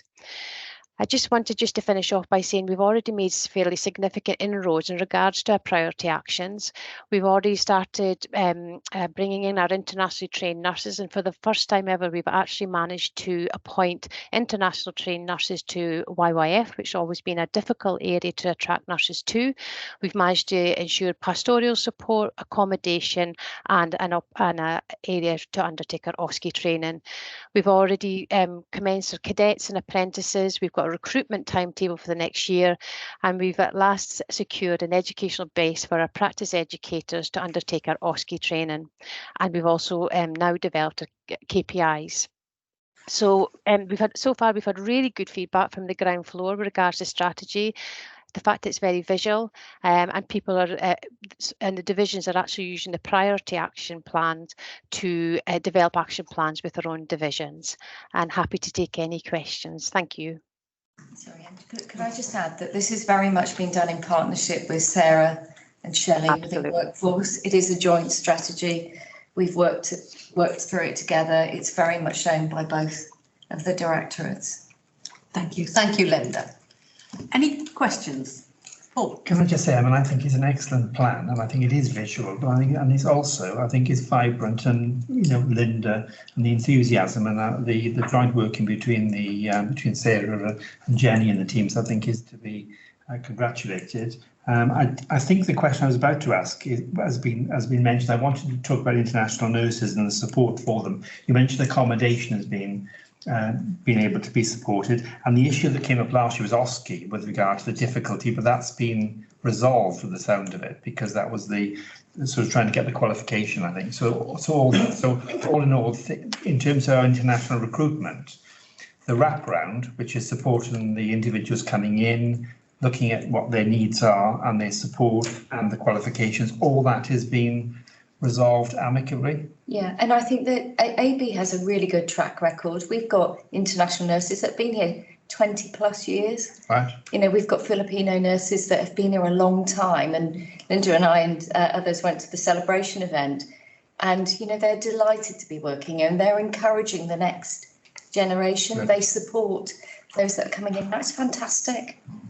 Well done. And it's very creative, and I like obviously there's been a lot of national discussion about doctors going through apprenticeships and all things. That seems to be the new thing. I'm not sure the reality of that, but we are focusing on. The cadets is a particular area that I think is useful, and also probably to tie in with perhaps St John's Ambulance and all sorts of things there, because getting young people involved in health and social care and looking at university applications or other job applications or volunteering opportunities helps them on their journey, hopefully to come back to us in Aneurin Bevan. So I think this is creative and innovative, and I think it's well done to all involved.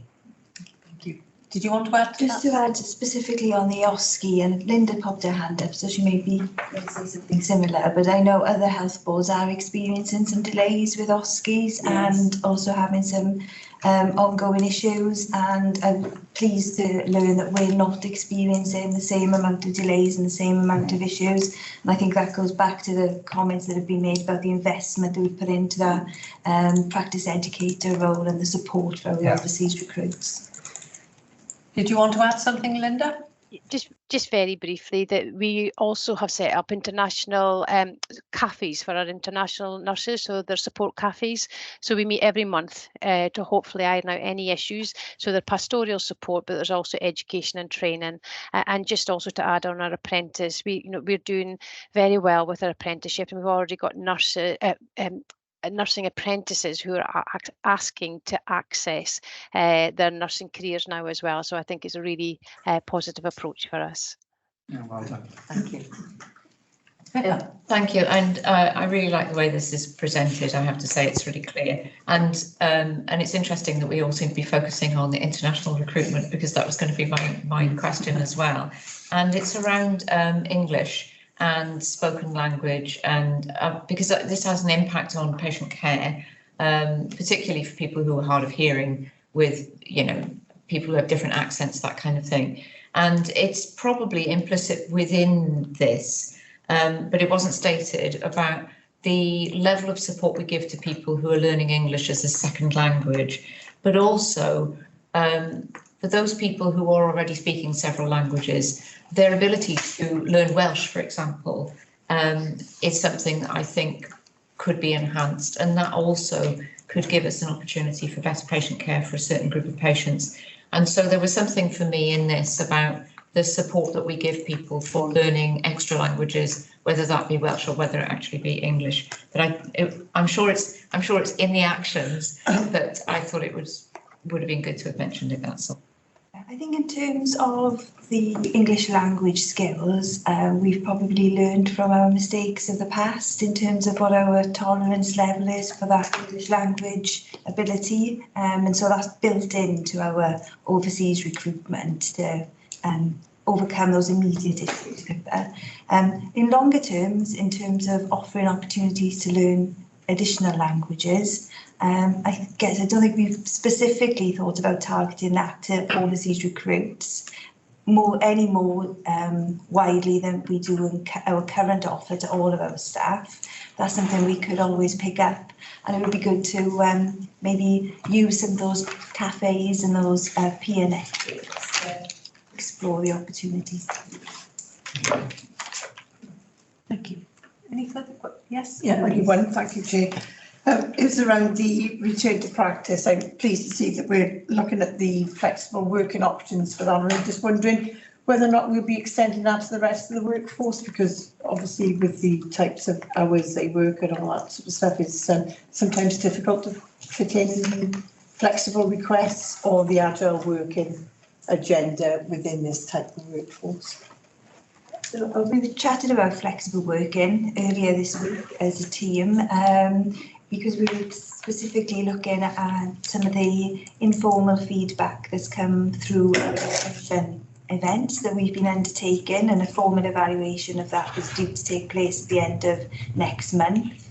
And also we were looking at some of the themes coming through some of our employee relations activity, and flexible working is featuring within that.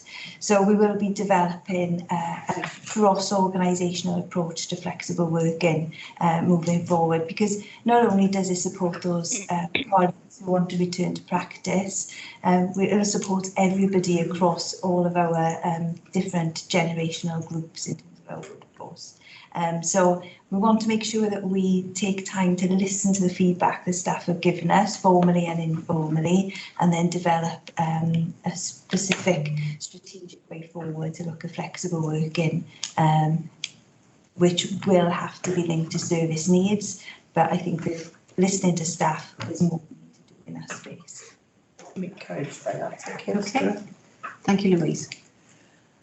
Yes, Leanne? Just very quickly, I think there's a real opportunity for us to look at sort of blended workforce, particularly sort of consultant, sort of nurse roles. I was in the medicine sort of divisional assurance meeting yesterday.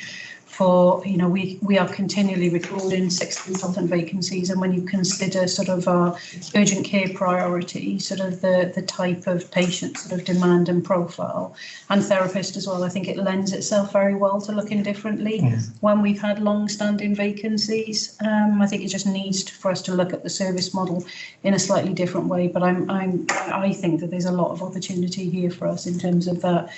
Variation in what has been a traditional workforce model for us for a very significant cohort of our patients. Thank you.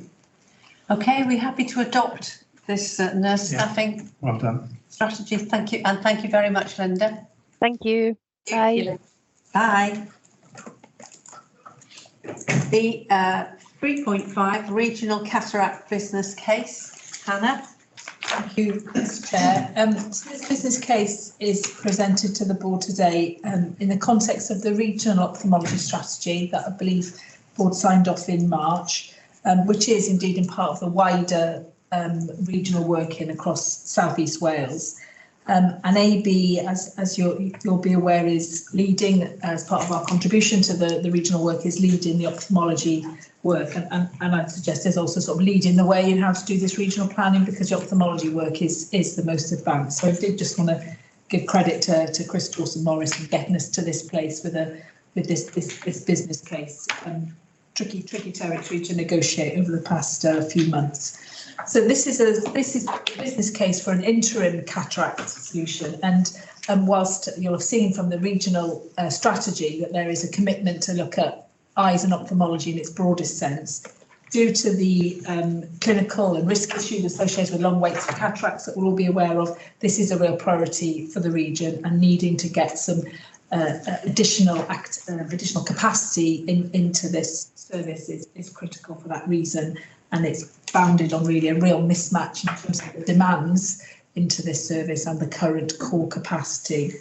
So this business case at its heart really is a commitment to regional working, so proper regional working from actually implementing joint lists. So we're really treating patients in turn regardless of health board, so big commitment to that. It is maximising best practice and efficiency, so the clinical leads from across the regions working really well together. I think it's probably we can push out in that if you're in the implementation phase. It's real commitment to in terms of equity of access. So our communities across the whole region aren't disadvantaged from where they live, and also commitment to recognising this is an interim solution. We want to get the capacity in place quickly, mobilised, but also make use of the facilities, whether that be infrastructure or staff that we've got, whilst recognising we may need to use some external companies as well. So the options that the business case explores are in the extent to which they can deliver on those ambitions, and the preferred option, as you'll see, is an option that sees a hub for regional cataracts in the south, building on the Vanguard unit that we've been able to access over the last 2 quarters of last year, and the capacity that's been put in place there, but also a hub in the north in Neville Hall, maximising the weekday usage, but also bringing in additional resource to get that operational over the weekend. And just that's the tested preferred option through the business case, but also just for colleagues to note, it was a preferred option of all health boards individually as well, when individually option appraisal was done. So a big commitment to this as an option. Essentially, and it's probably not drawn out clear enough, apologies, in the cover paper, but essentially what the business case will deliver is 9,800 extra outpatients and 9,300 extra treatments. What we've been looking at is an 80%, because of the pathways, it's quite a good screening process to get onto an outpatient list. We look at an 80% conversion rate from outpatients through to treatments. And then of those who need treatments, 20% of those will need a second eye done, and that's all assessed in one outpatient. So essentially for every 100 patients, we're doing every 100 patients seen in outpatients, we're doing 96 operations. So that's what the business case will deliver, which is more than double what our combined core capacity is across the region. So it is a significant injection of capacity. But it is an interim solution, so in terms of expectation, it doesn't deliver sustainability. The work on a sustainable model will continue. The costs, the total cost of the business case are circa 16.5 million, 11 of which this financial year and 5.5 next financial year. And the intent behind the business case is that this is accessed through the retained monies held by Welsh Government for planned care, and specifically in these sorts of areas. The business case has been through exec team, it's been through the regional infrastructure as well, and it's been through sort of the equivalent exec team infrastructures in the other health boards, and it's this week it's coming to all boards, where it will then go to Welsh Government. It is with them informally at the moment for hopefully a timely response to the business case, because the volumes I've just quoted and the costs are associated with, again, the timely implementation date. We are very much moving ahead in implementation mode, obviously without yet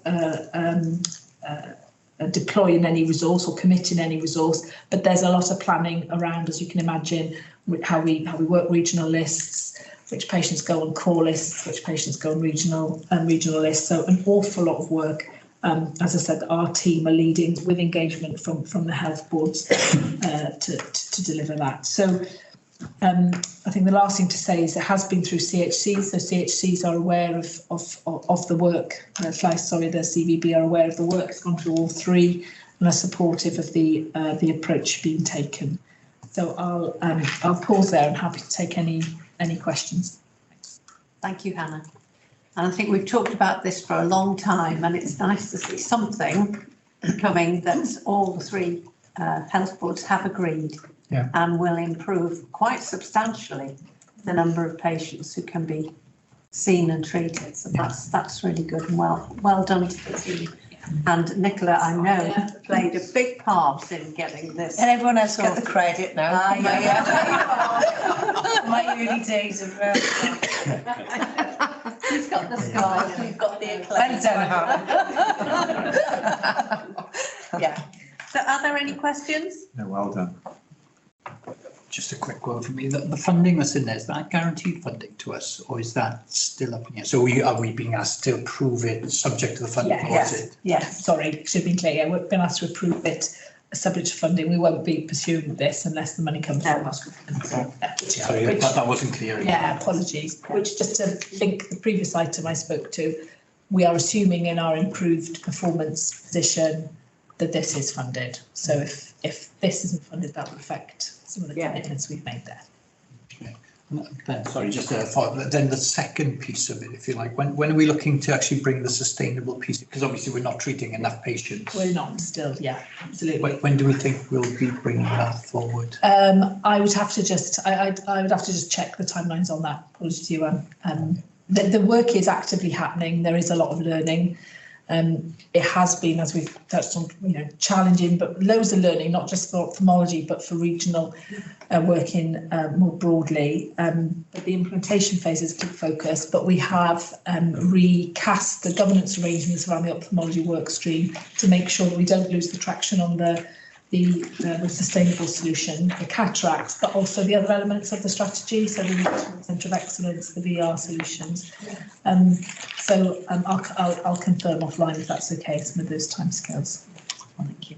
Helen? Answer most of it really, but just wonders, provided it gets approved by Welsh Government, when are you hoping you can actually get it up and operational? So there's slightly different kick-in times. So there are sort of start times for different elements of the solution. So the Vanguard solution in the South Hub is in place already. So that's sort of as of July, and that's funded at the moment till the end of June. That will be from July.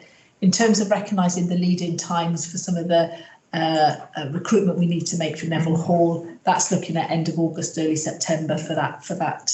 Hence why originally we were talking about a 12-month interim solution, but we've stretched that to not lose the numbers we want to get through, but recognising that there is a bit of a lead-in time. So whilst we just sort of been clear as well, whilst we'll are pursuing this with additional resource, and there is some ask in the business case for some support to deliver, just to recognise in terms of, you know, Leanne's team, it's a big commitment of the team's times. Whilst it's great to have additional resource, some project management, etc., we really need the teams and the clinical leads who are delivering it engaged, and it's a big commitment of their time. So we, you know, there's an opportunity cost there that you don't that's not sort of captured. So, yeah, thank you. But they've been great, the operational teams. Good.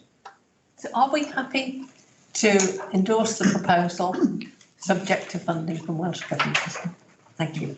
Okay. 3.6 has been withdrawn due to commercial sensitivities. So we move to 3.7, the ESTEC business case and evaluation YYF. Leanne?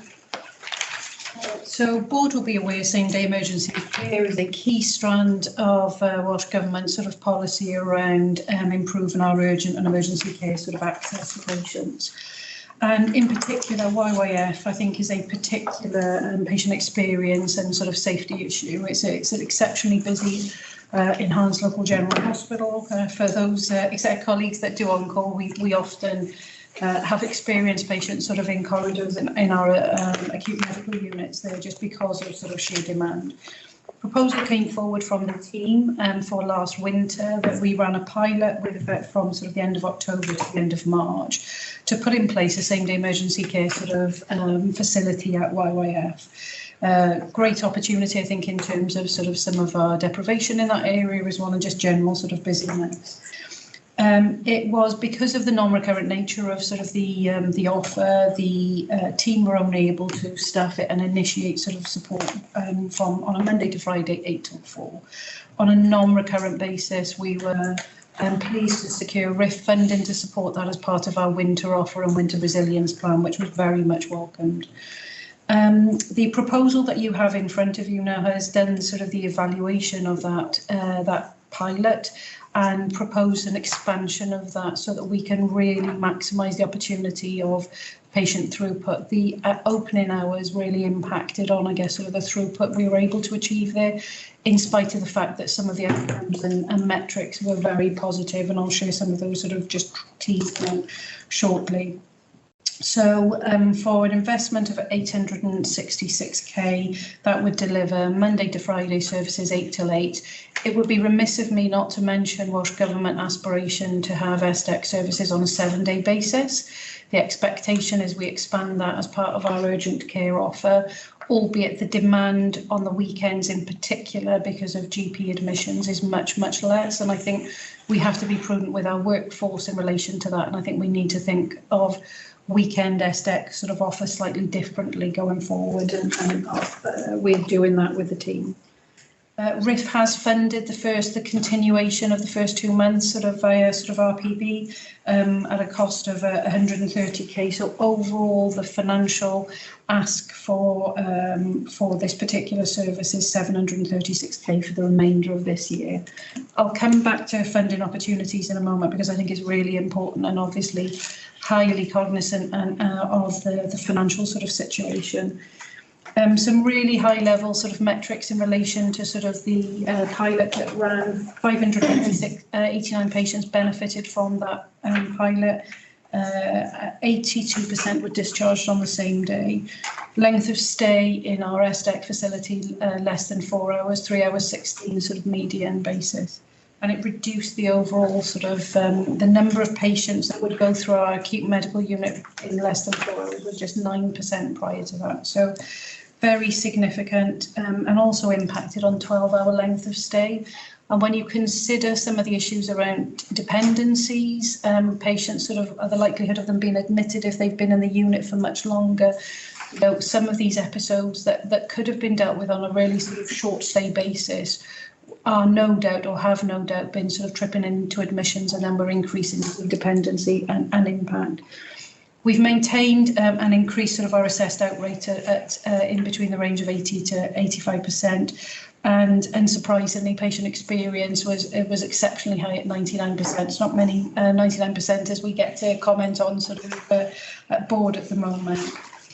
So also some real opportunity around sort of how we route patients direct from our flow centre, open out access for WAST, which is a policy, so Welsh Health Circular expectation that we offer SDEC access to WAST, and we think that we can benefit another 30 patients a week. And for those of you that know sort of the operational environment at YYF, I think that is significant. So that all said, having done the elevator pitch and the hard sell, can't get away from the money. So I think there are several opportunities for us, and then a potential out if we need it, given the financial sort of situation. I think that there is an opportunity, in my opinion, to continue to pursue sort of on the basis of board approval via sort of RPB, and engage sort of potentially on that basis. The second option, which is linked with Welsh Health policy, is the SDEC, tapping into ring-fence funding on a national basis around urgent and emergency care for SDEC as an expansion of our SDEC sort of portfolio. And if we hit the buffers, I guess sort of more so than we are already from a financial perspective, then I guess my suggestion to board is those staff can easily be redeployed into other areas if we think it is not the right thing to do. So would welcome the board sort of approval of this business case, recognising the impact on our urgent and emergency care system, the opportunity for further improvement, with a pursuit of funding to offset the investment that we want to make. Thank you. Are there any questions? So just to add to that, because Leanne, we talked about the civic exec team around where those funding opportunities are, as Leanne set out. But I think we all feel that the impact this can have, especially while we do that further evaluation, the 10 million enabling fund we talked about, would be an area we would go to as a last resort, so it doesn't add to our financial problem. So just add that on. Thank you. I mean, I think the SDEC principle is in itself is really great. I think I've just got a couple of concerns. One is around the using the RIF funding, because the lack of sustainability with that, and the other thing is about just the costs, because they don't factor in inflation at all in the table. And it may be that you've taken the inflation and you've split it over the 3 years and then you've divided it up. But if it's been done like that, I think it would have been really good if that was said. But it seems the table seems to suggest that it's going to cost us exactly the same amount every year, when plainly we all know that that's inflation is going to affect figures moving forward, because it does for everything and everyone, as Paul has expressed. So I guess they were my two kind of things about just around the sustainability and the cost of that sustainability moving forward, whilst accepting that I think the SDEC is a great thing in principle. So I think the sustainability piece I think is really interesting, Pippa, because some of this is around how we do things differently. And I think because we've not really been able to fully test the model and maximise the potential that it offers, I think our ability to potentially look at disinvestment for the future, I think could be a way that we mitigate that. But as I said, because the model is not fully implemented, the implementation of the period of time it operates from, I think that has been really challenging for us to demonstrate. So I think with all of the investments, that there's got to be a discipline for us around, even after an initial decision for investment, ongoing evaluation in terms of value for money and how that impacts on the wider system. There's a much broader piece about SDEC more generally and how we deal our urgent and emergency care system.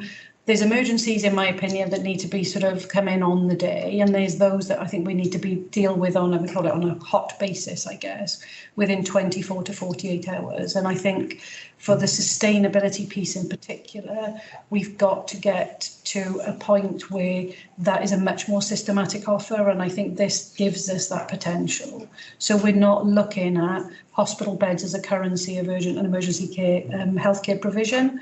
I'll talk about that a little bit more detail on 6 goals a bit later on. So I think if we can maximise the model, there's an opportunity to look at costs elsewhere in our models, And we absolutely have to, I think, sort of look at the bed-based provision and move away from that and other systems of care that match our patient sort of need and demand, and absolutely links with some of the redesigning services for older people. So I think that's the sustainability piece. On the presentational piece on the costings, historically, that's, I guess, how we've presented cases, but very happy to go back and work with Rob and the teams about presenting that so the inflationary factors are added in, albeit obviously from a recurrent sort of annual plan basis. Inflationary factors get added into overall quantums anyway, so would be picked up, but I appreciate that presentationally, given the conversation we're having on inflation at the moment, that's something for us to consider. Thank you. And I think there's something as well, isn't there, that the SDEC is theoretically could be saving us money, because it could be saving us inpatient beds. And it's a question in my mind of having the clarity in the paper to say, if we're going to spend this here, we feel it's going to save that there. And so I just felt that for me, there was just something, when I read through it, I thought, I wish I had the answer to that question in the paper, and I didn't. So yeah, and as I think that's back to the original model not being long enough, I think, to be able to demonstrate and tease out sort of the potential impact. There's an economy of scale piece, I think, for us to get into, and I think it gives us a real opportunity to do that. And it's part of the reason I guess, finished the presentation to say, there's no risk from a staffing perspective. All of the staff that are contained within that case could easily be deployed into other roles and responsibilities, low risk for us. But the SDEC is a very popular model, and people are looking for that now as part of sort of an employment offer. So I'm hopeful and optimistic that we would recruit well, but as I said, if we needed to, we could absorb those staff back into other parts of service provision if required. It'd be really interesting to see the evaluation moving forward as well. So thanks. Sure. Paul? Hugely supportive. I think it's a great sort of opportunity. And 99% patient feedback on saying how good it was, I think, is evidence of that. I think we should go for it. I think there is a flexibility, as you've said, that if we've got issues with funding, we can pull back without any impact so much. So I would support it 100%. Notwithstanding, just to clarify before Sarah jumps in, we'd have to go through appropriate sort of workforce policy to do that. But yeah, no, it is absolutely, the risk is very low on this. Are we content to support? Yeah. This? And for it to, for the funding to be considered? If we don't secure funding through other routes, then we'll use the 10 million as a quality scheme. But try and go to the we'll use the other options first. Yeah, absolutely. Okay. Thank you. Thank you very much. Thank you. Belindra Cancer Centre business case. We discussed this last time, as you will remember. Rob. Yeah, thanks. So following the board consideration of the business case at the previous board, the response was sent to Belindra with our concerns. We've subsequently received a response following various discussions from Belindra in terms of the key issues raised, predominantly around the design and space, the cost impact and affordability and the benefits. They're included in the pack. Basically, the revised proposed FPC outlines that the space requirements for the new build are broadly in line with current NHS regs, with an additional allowance of 1,700 square metres for research, learning, education and future forecast demand. They do recognise from an AB perspective the joint work we're doing and the initiatives we would want more focused on within our geography, particularly Neville Hall. And again, that was one of the points made previously. In terms of the costs have moved from contribution from ABUHB from 1.8 million to 1.4 million. That's aligned to the increase requested at the OBC stage that the board did support. That reduction is predominantly from Belindra reviewing their energy usage requirements and the costs and prices around that. An assumption that insurance would be funded through Welsh Government and Belindra would take on the risk of managing some of the corporate aspects. So that £400,000 reduction In terms of how they get there, the risk balance is approximately 213,000 for Velindre and 179 for the Health Board if those cost reductions do not happen. So just wanting to be clear on that, is that if the plan is supported at that 1.4, this as presented by Velindre, there is still risk for the Health Board. So we might want to think about that in terms of any discussion, decision and response back to Velindre as part of the updated position following today. Given the amount of detail we discussed last time, I wasn't going to say more than that. I think the key points that are in the paper, it's quite a concise update, and a lot of what was being reflected back to us is really just sort of a little bit more clarity on the previous documentation. Thank you. Are there any questions, comments about this? Yeah, so just to recognise that we all had some concerns about cost, value for money, prioritisation amongst, and I think probably a view that the design of the new building was highly ambitious and costing us a lot of money. I think from some of the further discussions we've had and some of the square footage increase that is in the new, a lot of that is driven by building regulations rather than just ambition. So just to do like for like for Velindre, I think we would literally have an extra 10,000 square metres anyway, and therefore the small increase above that is for that extra capacity that's identified. So I think we all felt a bit more assured that it wasn't just a platinum standard building that was driving all of this space. It was very much around building regulations. So I think we've also pushed harder again in terms of, you know, the affordability discussion for this for us in the context of the wider piece. And also, whilst I think we recognise there's a big requirement for investment in cancer outside of this, and some of the work in terms of, you know, chemotherapy treatments locally, and there's debate around, you know, is it the right location, and all of those debates that have gone on for many years. We know that not doing it means that there's an unsustainable building in Cardiff that provides specialist cancer care for our population, and a plan B, you know, so if we don't do this, what else we do is potentially a decade or more away of being resolved.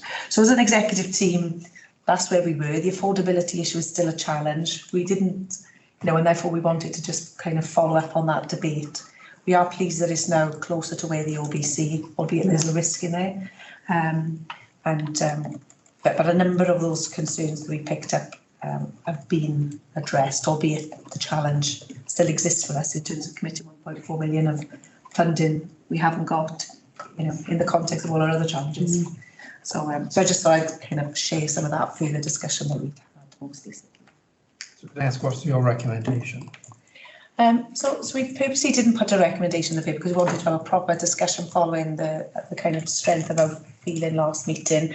I think as an executive team, we felt that we probably were more in a position to support this because the alternative isn't really having a sustainable position for the centre in Cardiff, and the plan B, it would be so far away in terms of trying to come up with another case and another plan. You know, is probably a bigger challenge than what we faced with. So I think I don't know whether exec colleagues want to, but we were minded more to support it than we were previously. Is my best way of presenting it, I think. Can I just check that? So what's in the budget at the moment? So we'd have to, there's an additional 1.5. When this comes through in future years, there'll be an additional cost of 1.5, plus we've got double running. Nothing this year? No, it won't be this year. Nothing this year. Future cost. No, plus there's that 300 then at risk on top of that, yeah. Yeah, if that doesn't get resolved. So there's the double running element as well. Okay, but nothing this year, it's future. The other thing I was going to add is I understand, but I haven't seen for definite, that the other major commissioner health boards are likely to support given the revision. But I think they go through boards this week. Yes, as well. they are. Yeah. If we have the unit in Neville Hall, are we really going to use this facility as much as we do at the moment? From a radiology perspective, forecast would indicate yes. Yeah, and we've seen an increased use of radiology. Yeah, because initially there's only certain types of cancers, radiotherapy treatments that will be at Bevan Hall. Some of them will continue at Cardiff, although that might expand as time goes on. But on the basis there's 8 Linacs, potentially increasing to 10, of which 2 are at Bevan Hall, and we're about 45% usage of radiotherapy. So the Bevan Hall will never be enough for us, in addition to the specialist chemotherapy work that continues there as well, isn't there? But what we will do is obviously the proportion, the commissioning cost will change as utilisation changes. Hannah? Yeah. Thank you. It just so I wasn't here when we last talked about the case, but in terms of, it does come through in the paper, but I think in our whatever our response is back to them, it's that point around that the New Velindre Cancer Centre is one part of the strategy around cancer service in South East Wales, and that point around Velindre's continued consistent and meaningful engagement in the work with the satellite radiotherapy unit and the developing business case for cancer centre is really critical, because the business case is predicated on that stuff being effective, successful. So we need to sort of strengthen the work between the two organisations to make sure that those developments, especially that's being built now, is yeah. I think for me, there's something about, you're talking about that kind of whole plan and strategy towards cancer in South East Wales. And I think for me, the only thing I felt was missing in this was, is there a genuine alternative for our patients? Because we live so close to the border, you know, is there opportunity for our patients to be going to Bristol, for example, rather than going to Cardiff? And for me, there's something about, if that isn't a viable alternative because Bristol don't have the capacity to take our patients, then obviously investing in this is the best thing for our communities. And I think that's really, for me, I just wanted a bit of clarity around that, to be sure then that this is the right choice, because I know that the options aren't viable, for example. But that was really the thing that I wondered if you could answer. So some of our patients do use Bristol, as you describe around, you know, the border that we've got. We haven't approached Bristol for a significant uplift and to see if they would accommodate that. We are generally seeing in our agreements and contracts with NHS England that they, like us, are struggling to deliver their core capacity. As an individual health board, would we be able to invest in an infrastructure uplift in England? Possibly. We haven't sort of investigated that, because up until the FBC was produced and we saw what that meant for us, it's always been the direction with Velindre. I think given where we are now, the proposition that we've been presented with does align to the OBC costs. The overall OBC aims and the FBC aims remain the same. I think we're in a place, picking up from what Hannah's mentioned, we do need to just reinforce what is accepted, to be honest, about the AB direction of travel and working with them. But one of the things I would suggest the board needs to consider is then any caveats we want to put in the response to this around the risk of the finances, and given where we are, subject to debate, perhaps we want to push back on that a little bit in terms of responsibility for that risk. Yeah.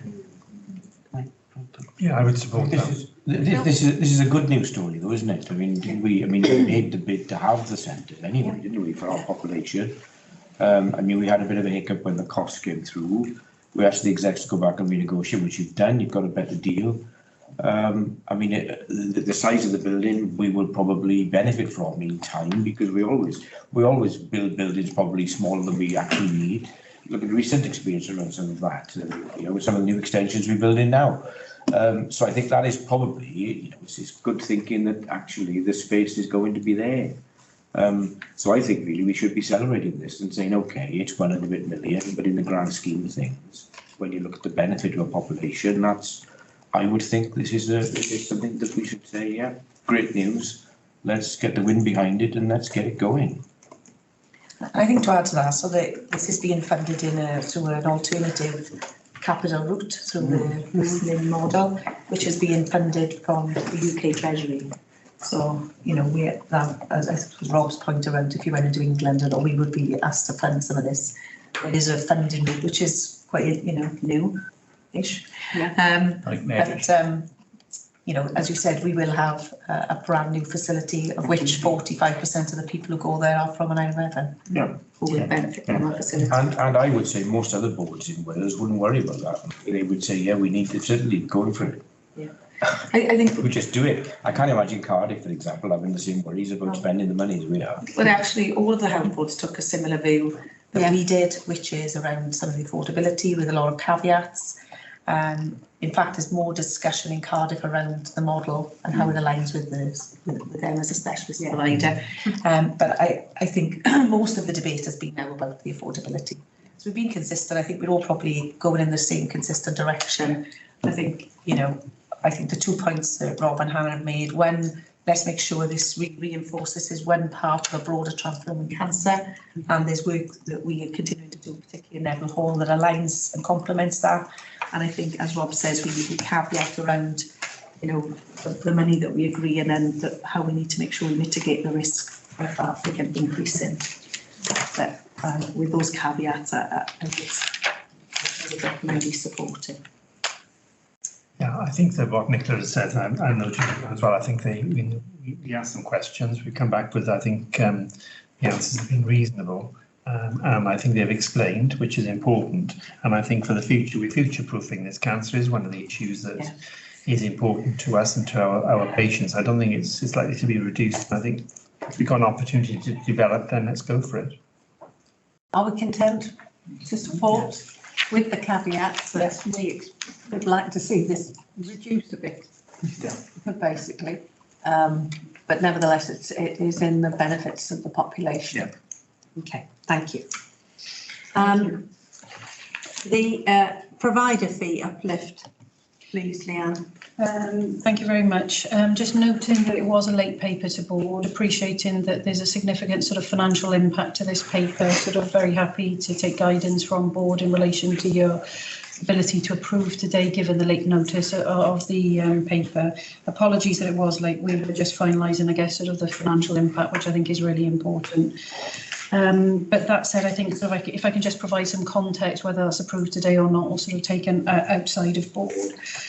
You'll be very well aware of the importance of placements, packages of care, and we've touched on the resilience sort of in the community. You know, the reality is that alternative to provision and providers for this particular type of care would be hospital care for us, which has a further impact again, I guess. But just wanted to give a little bit of context. Last year, the board approved 2 separate papers for mental health and LD and complex care. In July, you had the complex care paper, and in September, you had mental health. So what we've tried to do is come together with one sort of methodology and approach in relation to how we negotiate and recommend sort of CHC uplifts. And just to say as well that we're the only health board in Wales at the moment that's undertaking this sort of approach really for consistency. Last year, I think it's important to understand, so of the mental health and complex care, the uplifts were in excess of 12% as well. So similar to current sort of recommendations. Important also to provide, you know, back to your point, I guess, Phil, sort of providers are already reaching out in relation to have we approved the rate, we've got some financial certainty and security. And also, you'll be very unsurprised to hear that their requests for uplift were in excess of the recommendations in the paper, which we've obviously sort of negotiated down. Some of this is set in the context of national negotiations, so we have we don't influence that, though we contribute to the discussion and negotiation. I've had those conversations, part of my learning sort of for this role, sort of with the team around their involvement and the probity and sort of the push on some of these negotiations, because I think it's sort of really important. That said, I think the methodology is sound in terms of sort of application of the real living wage, sort of alongside those sort of nationally approved rates of pay and sort of consistent with the pay awards that are coming through, albeit sort of I think when they're finalised, we'll be able to sort of finalise, I guess, sort of the financial impact. Couple of other things, I think, just in terms of the financial analysis, Rob has touched upon it already, but it's pretty material in terms of financial risk for us. In complex care, the budget deficit around sort of this uplift is just under £3 million, 2.864 million, and for mental health is 3.415 million. So a total cost pressure for us of 6.2 million. The inflation refactor, Rob has already touched upon sort of our best case scenario at the original IMTP sat at 6%, and this is coming in at around sort of 12%.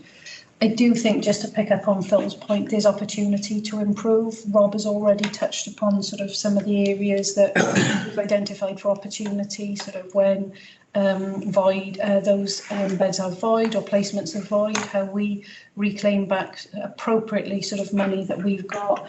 I've asked the team to undertake an urgent sort of piece of work across both mental health and complex care as a task and finish to make sure that we have that governance in place.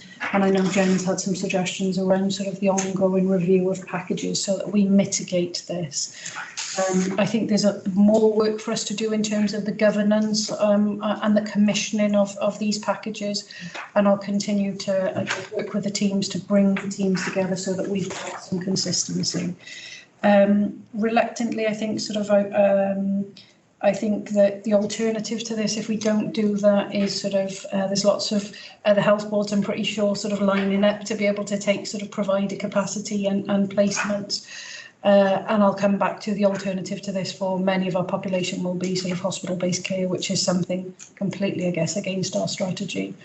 So I think recognising that it's consistent with last year, whilst cognizant of sort of the financial sort of scenario that we find ourselves in, we need to do everything we possibly can to mitigate it. But I think we're pretty reluctant. I think it would be difficult to do anything other than, I think, sort of adopt the suggested sort of uplift that we have in front of us in the paper. So very happy to take any questions in relation to that and take your guide in relation to your ability to approve today. Thank you, Leanne. Any questions or comments? Well, this is adding to our overall, or is it included in our overall deficit? No, the step changes that is requested for funding is added to our challenge. Yeah. Thank you. Can I say, Chair, but I thought the paper was very good, actually, the way the paper is laid out. And this is another one of those things that we have to do in terms of the money. I've got anxiety around the CHD, which I mentioned earlier. Yeah. We're trying to keep a handle on that. But I guess the real answer to this is to modernise how we commission. Sure. Yeah. So that we commission the whole system, we commission differently. I think the total place idea is probably one of the answers, so that we engage the sector properly in what's going on the patch. I mean, we commissioned the minute. It's like Noah was commissioned on the Ark, I think, some of it. You know, where we commission individual packages for people. I mean, all that is so old hat. And if you look at what we have in the care market, it needs modernisation in terms of provision. And the only way we do that is if we change how we buy. I mean, that's so there's a lot of opportunities in there. But when you look at this paper and look at the uplift, you look at how much money is in there. Yeah. I mean, we frequently talk about no money. I mean, there's huge money in this market. We just need to use it differently. Yes, I would absolutely. Let's gather the numbers increased exponentially. We've seen a growth in terms of demand anyway. I think back to your point, Phil. I've got probably a personal opinion. We contract, we're on the borderline of contracting rather than commissioning. Yes, I think we do need to make that transition to a more sophisticated sort of model that factors in patient need and engagement, I think, properly with the sector around what our alternatives are. So there is an expectation in terms of sort of demand increase. But I think that there's very little that we can do, I think, in terms of at the moment other than I think to go with a recommendation. That's a 6% uplift, is it? 12%. 12%. That's a lot, isn't it? I think answering your point, and I'm just picking up on the schedule this in the back of the growth on the finance paper, isn't there? There's about, I think, 20 and about 29 in the other set, so probably about 50 extra CHC patients we're expecting to come into our system during the year, in addition to the pay increase. So we'd already accounted for the growth in patient numbers plus 6%. What we're now seeing is this is higher, but I think the point is how are we commissioning those extra 50 plus the hundreds we've already got, isn't it? Yeah, well, if you And that's where the commission for opportunity is. Commission for one person, Yeah, the provider will try to maximise the cost. Yeah, I absolutely. mean, if you look at the way we commission domiciliary care, we commission domiciliary care on a patient by patient basis. So every single person has got a separate contract. Yes. Whereas if we said to a provider, well, in this area, using the place methodology, we want to give you 300 hours a week, and for that you run the place. Then there's huge economies in that, and it's far more a better standard of service for the user. I mean, if you look at just the bureaucracy attached to the way we commission, it's astonishing. Shelley? Yes, thanks very much. I just wanted to support Phil in terms of the discussion we've had around the commissioning, because I know I think it was the Finance and Performance Committee, we received an update in terms of reviews and opportunities that were available, which I know the team have taken in terms of commissioning. But I think there does need to be a real review of where we are and how we commission this, because it can't be right. It might have suited many years ago, but I think where we are now, that sort of more strategic commissioning approach, I think in this area I would support. And I also think that what Leanne has said is that, we are where we are now and we've really got very little choice in this, but we don't want to be in this position next year and the year after as these things, so we need to really look at commissioning quite quickly, I think. Thank you. Thank you, Shelley. Point well taken. Now, yes. Sorry, I mean, assuming we would, support it, well, we are where we are, we don't think we have much choice in this. The one concern I have, I guess, is go back to the IMTP and what we're submitting to Welsh Government. If we go back to them today and say it's 112, well, it's not. I mean, that's the only concern, is it's a different figure. And then to go back to them a month's time and say, oh, actually, no, it's not the 112, it's this figure now. I think we need to have a look at that if we are going to approve this one today. I think this adds risk into our plan, but there'll be other issues where energy, for example, is coming out a bit lower, or I think we just recognise there's another 6 million worth of the risk in our plan. I get the risk, but it's the fact that we agree to it, it's not a risk anymore, it's material. It's actual, which means there is. So that figure, I say I'm nervous that we go back with one figure that is now wrong. I think we just need to highlight some of the risks that we have in our response back to Welsh Government. Yeah, I mean, as you say, it's in the paper. I think the risk, if we agree, as you say, this has come to fruition for the cost, the risk slips to come mitigate it, which adds to the savings target. Yes. But as we've said, we are stretched in pretty giving them the opportunities that we've got there at the moment. So Okay, so are we content, I won't say happy, content to endorse the cost pressure, given the risk of the potential to be unable to mitigate it? But most importantly, we've got to start to commission very differently. And if Leanne could return in 3 months to tell us how well we are getting on with a modern commissioning approach on a place-based model, please, so that we can ensure that the patient's getting good quality care, and that this nonsense of single commissioning can cease. It would be a step in the right direction. Okay. Yeah. Thank you.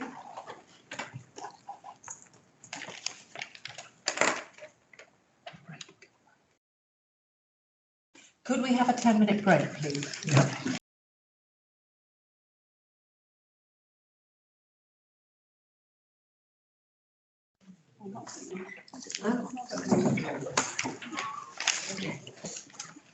Can we continue? Thank you for the break on 416 goals update.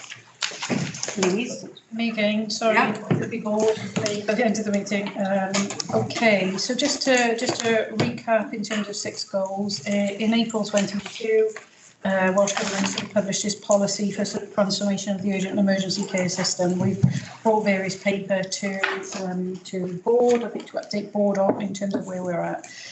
And this provides that update from the last board update that we had. A couple of things just to tease out in relation to the paper. A lot of work has been done in terms of reviewing, I guess, sort of the progress against sort of that policy. And the board will also be aware we had separate programmes of work running for redesigning services for older people alongside 6 goals. And there's very significant interdependencies and overlaps with those programmes of work.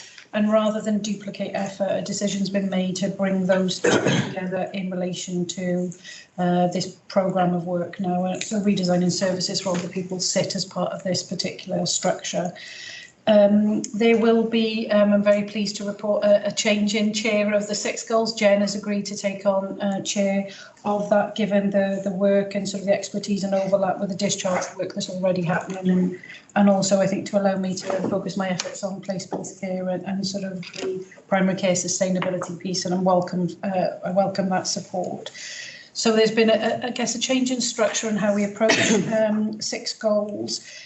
3 key streams: early intervention and admission avoidance, urgent and acute needs, and then return and sort of staying well at home, I think, which again is a key strand. I'm also pleased to be able to report that there's an exec sort of sponsor for each of those areas. I think it's really important that aligns to sort of expertise and previous involvement in work that's been done already, and I think demonstrates the complexity and breadth of the urgent and emergency care system, and how we have to operate sort of on a multi-professional, multi-organisational basis to be successful for this for our patient needs. So a couple of things just to tease out sort of just very quickly into sort of the high level metrics. And I'll draw out in particular, I think, SDEC, because we've had some particular sort of external funding related to that.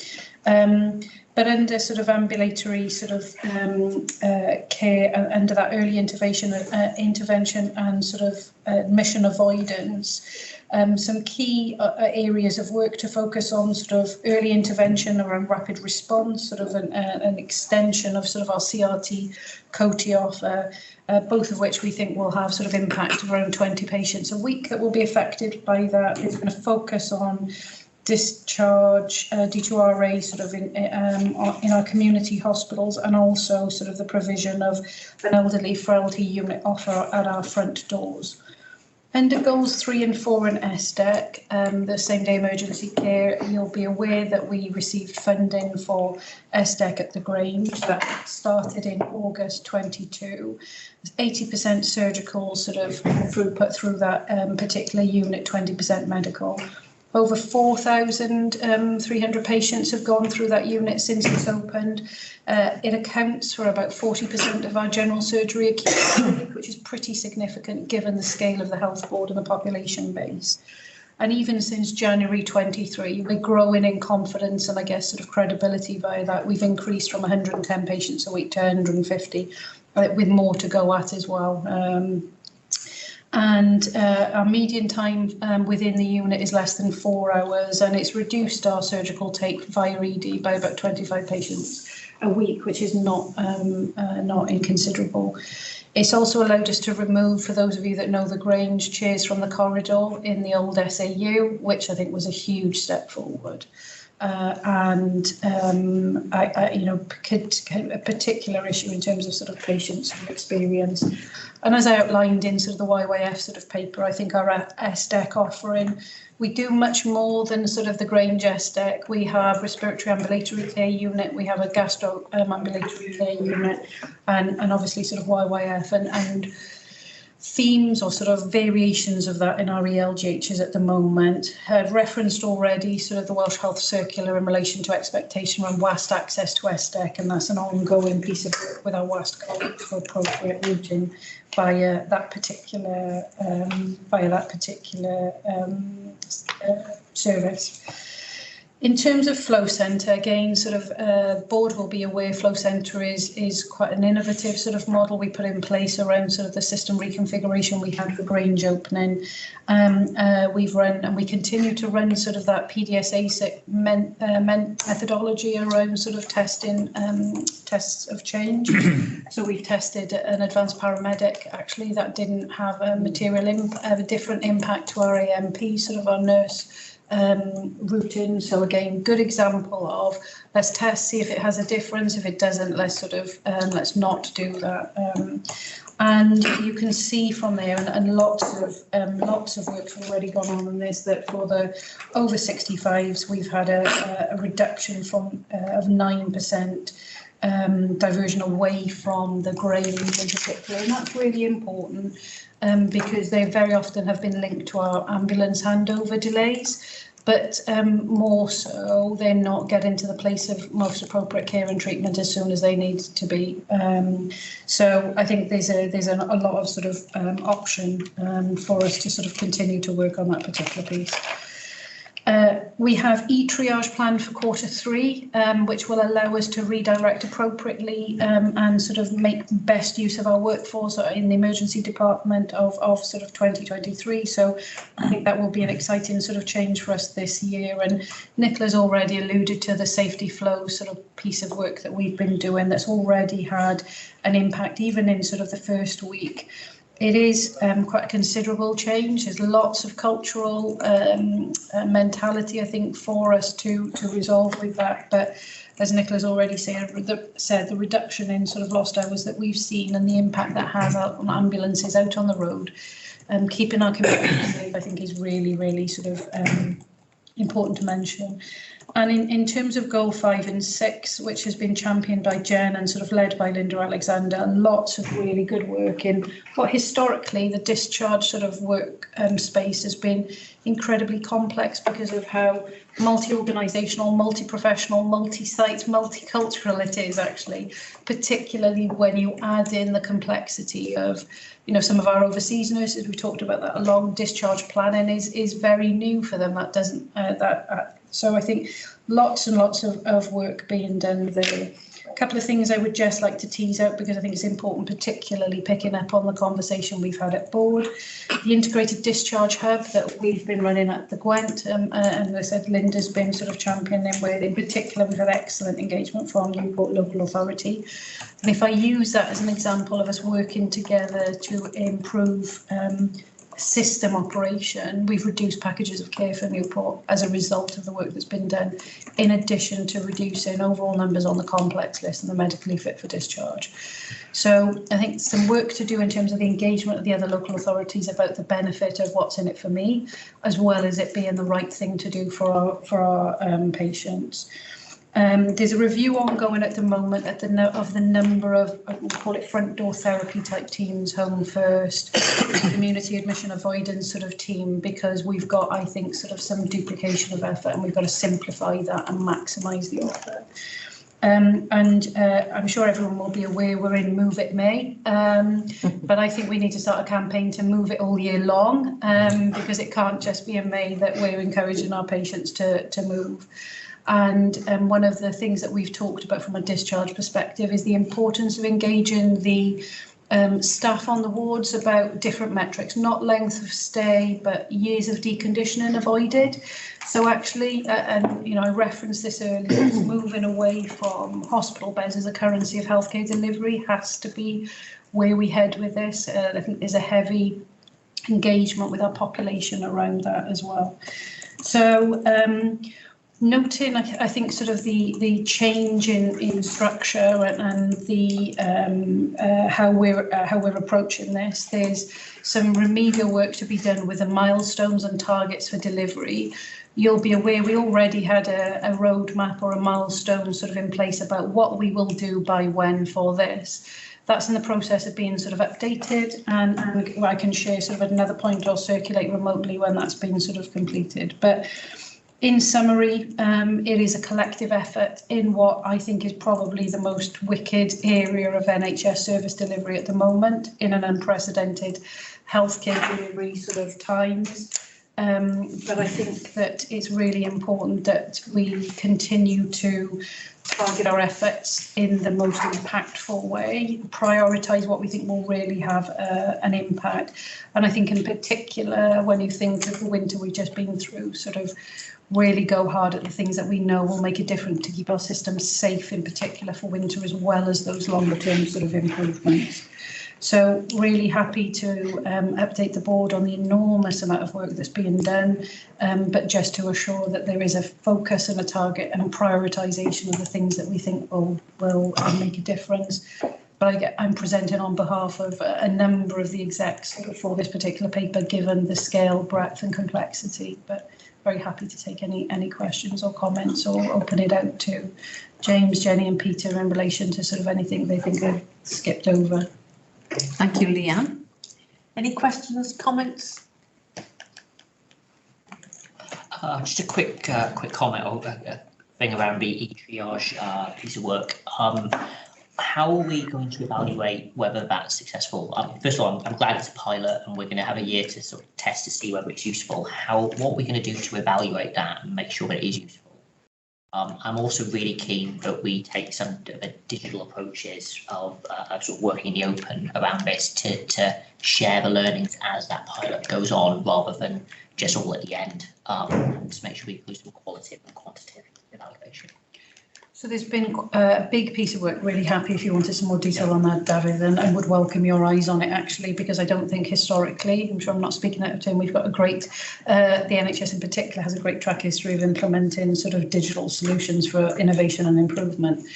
The company that we've engaged with for the pilot has got a history of delivery on this, and some of the evaluation sort of metrics is already pretty well sort of set out.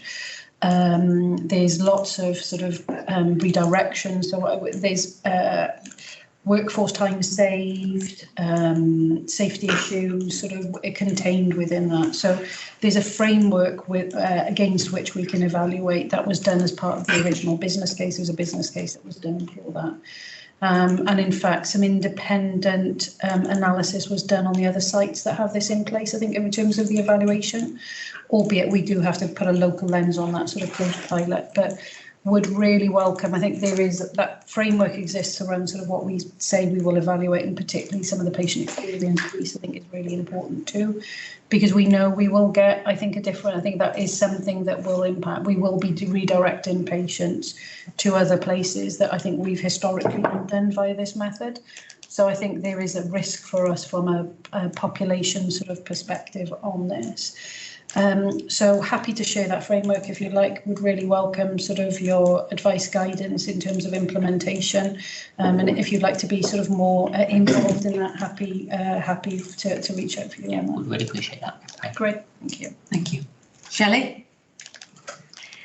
Just a quick question, Leanne, around the direct admission to community hospital project, and it talks there about, obviously, and you've just mentioned reducing the average length of stay, but I wondered during the project, you talk about this is likely to increase at least 20 additional people being able to be cared for at home in the future. But during the project, on average, how many patients per week? What were the numbers within the project itself? I'd just be interested, because you're talking about anticipating at least 20. So were we getting an average of 20 during the project period itself? It wasn't an area of work that I was very involved in sort of in a detail. Well, Shelley, because it sat into the redesigning services for older people. I don't know if James has got any further intel on that. We can easily go back and I can come back to you outside of the meeting to get that for you, but it may be the evaluation of that bit of work hasn't been published yet. Okay. So we'll just be interested to, sorry, Anne. Yeah. We can bring that back, Shelley, in future updates, depending on how often the board and the chair you want those updates. But just I have an email out of the side of the meeting. Just be interested to know what the sort of figures were going through, all the numbers through. Yeah, thank you very much. Thank you. Are there any further questions or comments? As much of our redirection work, etc., relies on 111 and as a first point of contact, is it working properly? Well, it depends who you ask, probably. For some of our populations and the patient stories that we collect, and we've got, in fact, staff experience of having contacted sort of via 111 and having significantly long waits, I think, to be able to access.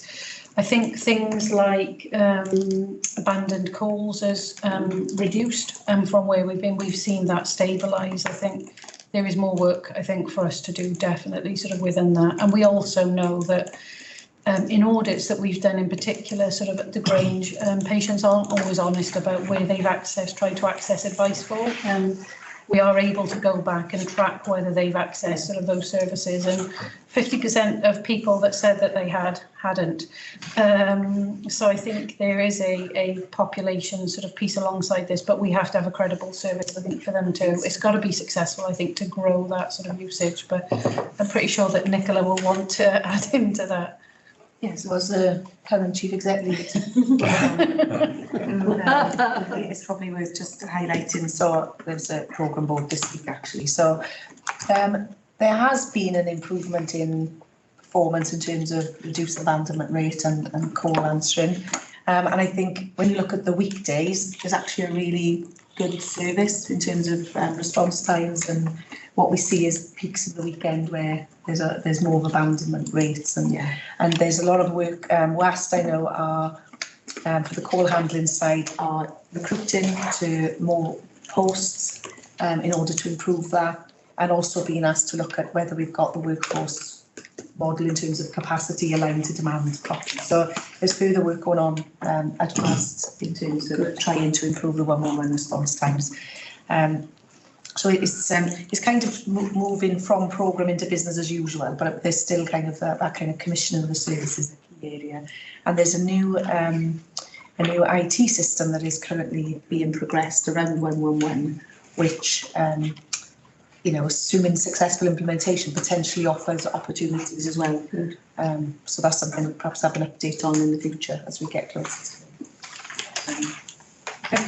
Just on the subject of 111, is there a similar pattern for 111 press 2 as there is for the standard 111, or are we finding that that's actually working well? So there's been a number of 111 press 2. There's also been some others around palliative care, and there's another one I'm trying to think, and they are actually showing positive response time. So it's more around the generic. I'd also say, from without having the data in front of me, is that I think demand has not been increasing. It's actually plateaued. I think what is important to understand is whether people are just not choosing to use it, or whether demand's actually generally, because if people have a bad experience, they may not choose to bother next time. So that's something for us to, I think, keep a communication with the public on. But it is really important for us that model works. Oh, yes. And I think there is also more opportunity going forward around how 111 kind of clinical helps, which is when you then aligns to out of hours and so on. I think there's more work for us to do around alignment. Jenny? Just to add, I feel very privileged that I'm taking on a very well governed programme from Leanne, so I feel comfortable in moving into that space, and I'm very grateful to Leanne that it's in the position it is actually. I think that I think the two things we need to do initially are to focus on, as Leanne said, consolidating the work streams and ensuring we've got the key programmes of work identified. We had a meeting a couple of weeks ago to start to think that through, and what are the cross-cutting areas where we need to reduce duplication.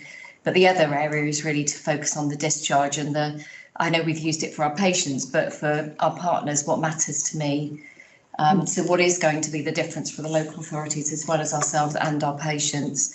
And that dashboard of metrics, I think, is going to be incredibly important. And I think we are near, if not there, with a deconditioning metric, Linda, aren't we, to test? There isn't a national exemplar either in the UK, either in Wales or the UK. So we've been working with a very intelligent management graduate who's working with us to try and construct our own. So that's going to be fantastic. That's good. Good. Thank you very much.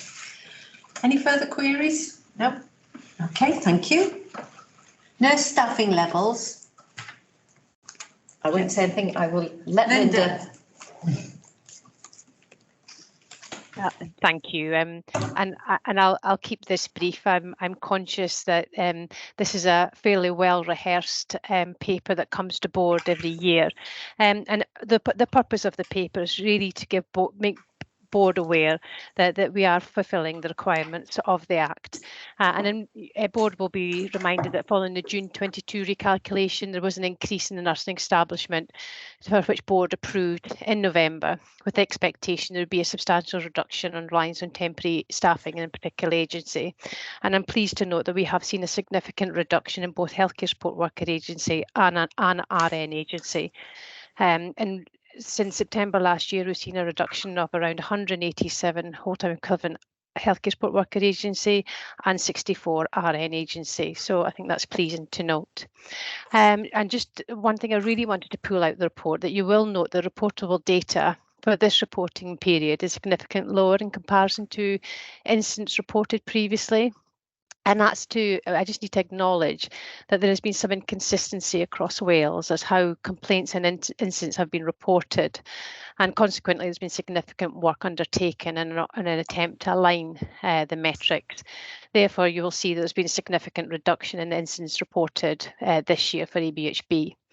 And just to alert board that next year we will see a difference in reporting requirements, and incidents causing moderate harm as well as serious harm in line with the duty candour will begin to be collated.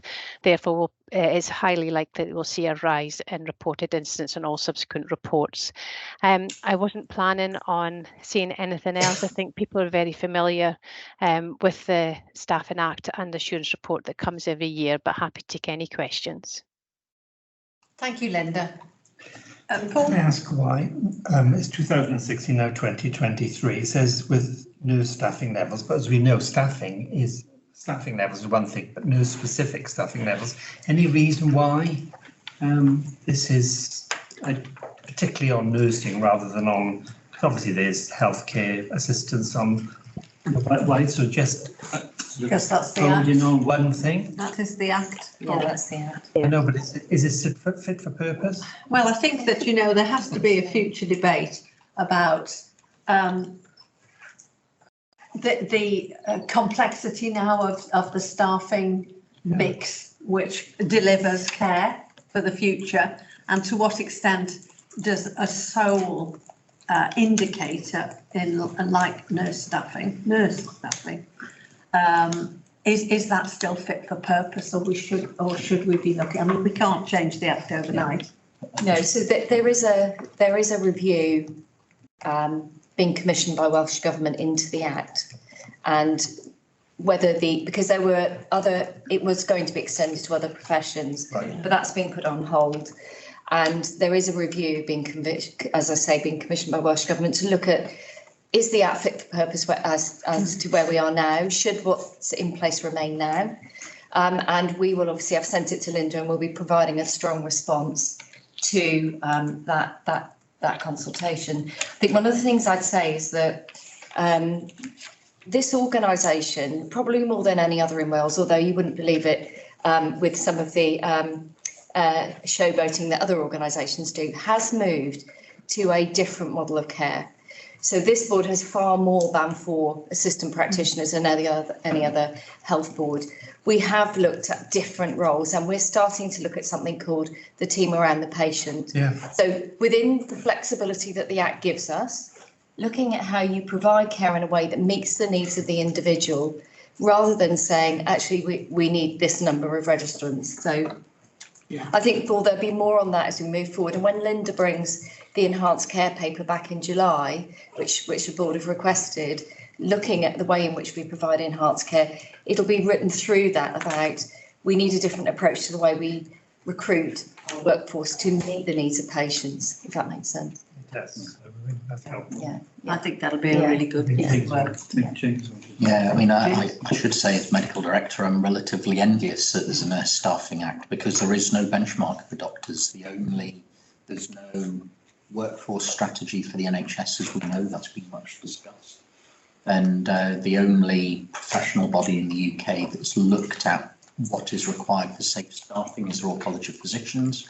And we did an RCP safe staffing survey when I first arrived, when my initial impression was there just aren't enough people in the building, and that was absolutely borne out. So just to remind people, we are short of 13 tier 1 doctors just in medicine, and we were short of 9 tier 2, which is medical registrar posts, and we were under recruited by 8. So that is a massive hole in our workforce, and we've done a huge amount to address that. So it's highly variable, but we're fully recruited at tier 1, and tier 2 we have been trying hard for the last 2 years, and we've managed to increase our headcount by about 4 or 5. And I think the thing that surprised me pleasantly was what a significant impact it has on the well-being of the staff already on the ward.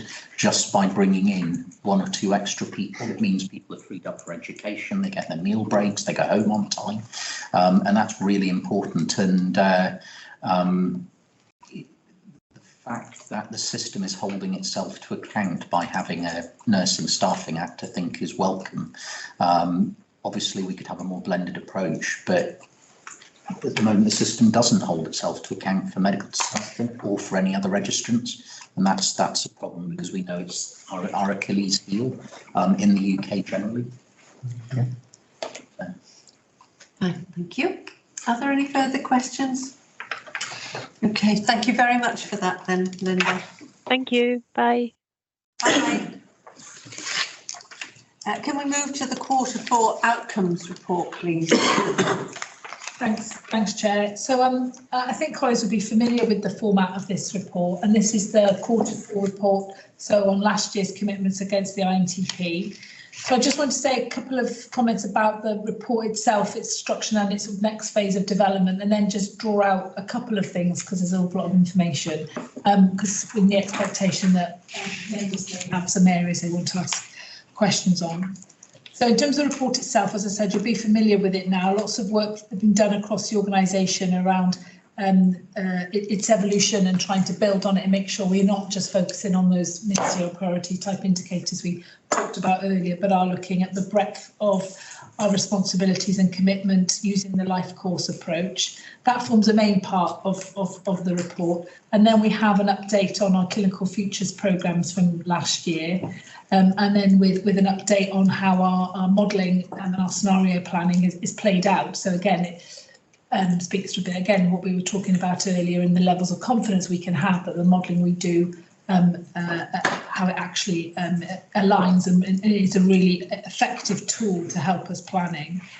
In terms of the clinical futures elements of the report, Leanne touched on it when we talked about the 6 goals, that we've looked at the 6 goals programme, but we've actually looked at all clinical futures priority programmes, and we took a paper, as you'll know, through the Population Health Partnerships and Planning Committee just to outline the review that's been done on the programmes and how we're strengthening those as we go into this year. As Leanne's talked about, urgent and emergency care. That's been sort of thoroughly reviewed and tightened up with the older people's programme coming into it to make sure those synergies are picked up. But also we've looked at some of the other programmes as well. So just happy to share the report that people are on that committee to enable them to see that work. But that will start to come through then as we get the report for next year.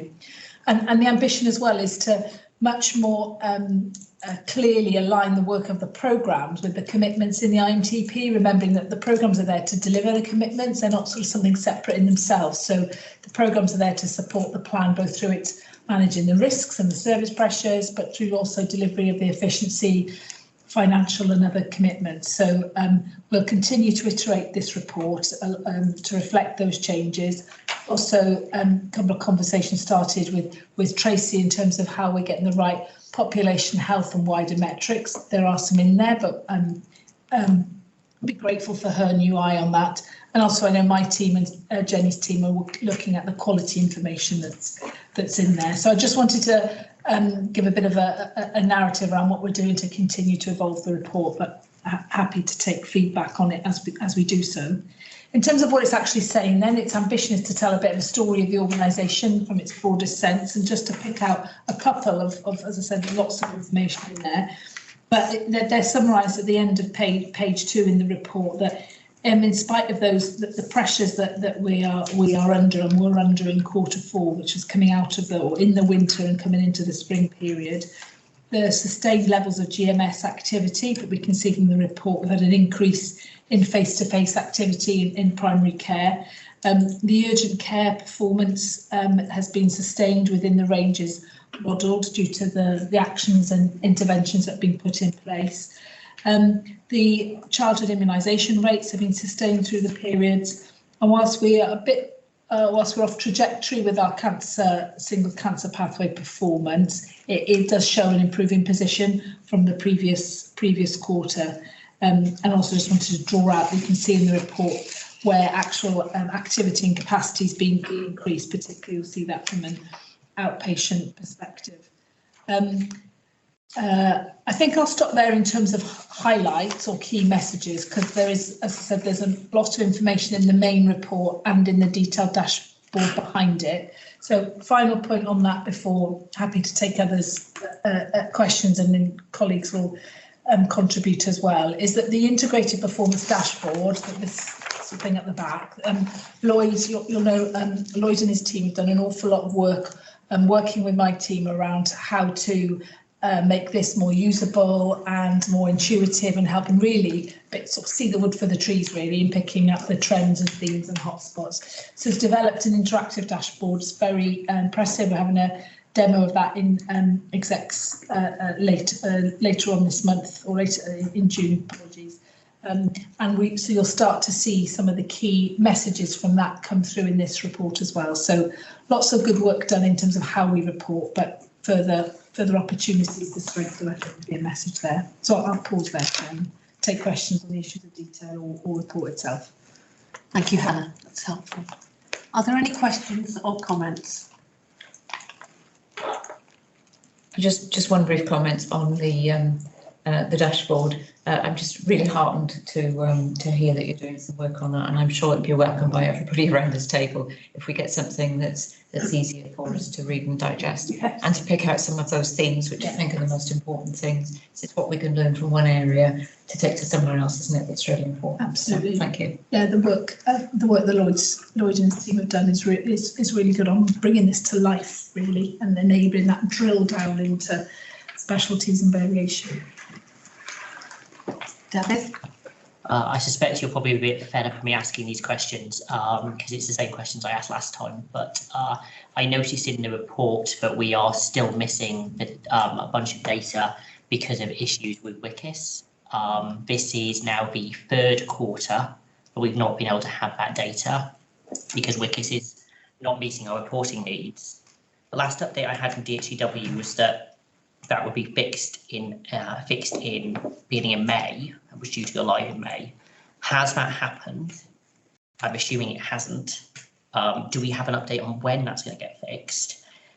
And what are we doing to highlight with Digital Health and Care Wales that this is still ongoing and it's causing us problems? Because this is now, this is the third quarter, but we've had an issue. Also related to that, there's a bunch of data that's missing because of a cyber issue from August last year, which I assume is the issue that affected GP out-of-hours system. Again, what's happening to resolve those issues, and what conversations we have with DHCW about that, given that they look after that. Okay, so on the mental health, the WICIS data, yeah, I share your concerns. I know at the recent divisional review, there's still an issue. I'm not sure I want to say June or July.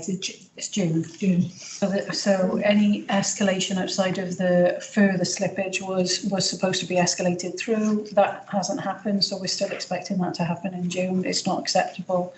I'm sure it'll feature quite heavily in our IQPD meeting with Welsh Government on Friday as well. And as a result of that, I think we're going to have to put in some additional sort of measures around sort of the probity of sort of, I think, service delivery for that period of time. I don't know, Nick, whether you want to cover off, I guess, sort of we have a DHCW sort of engagement piece sort of on an exec to exec level that allows us to sort of escalate things via that route. So that would be the, I guess, sort of from my perspective, would be escalating. Yeah, and when it came up through the mental health divisional review, it kind of highlighted obviously the reporting issue, but it was almost in terms of, you know, some of the operational management as well. So I'm just going to follow that up in terms of an SBAR from the division in terms of what impact is that having, not just in terms of performance, particularly around primary care mental health. And then I've obviously raised and escalated with Helen Thomas, recognising there was a timeline, which I think May was the fix, June we'd see although there's a backlog of data that we need to put in. But I did escalate some of the operational challenges that also been presented through the primary care team to Helen as well.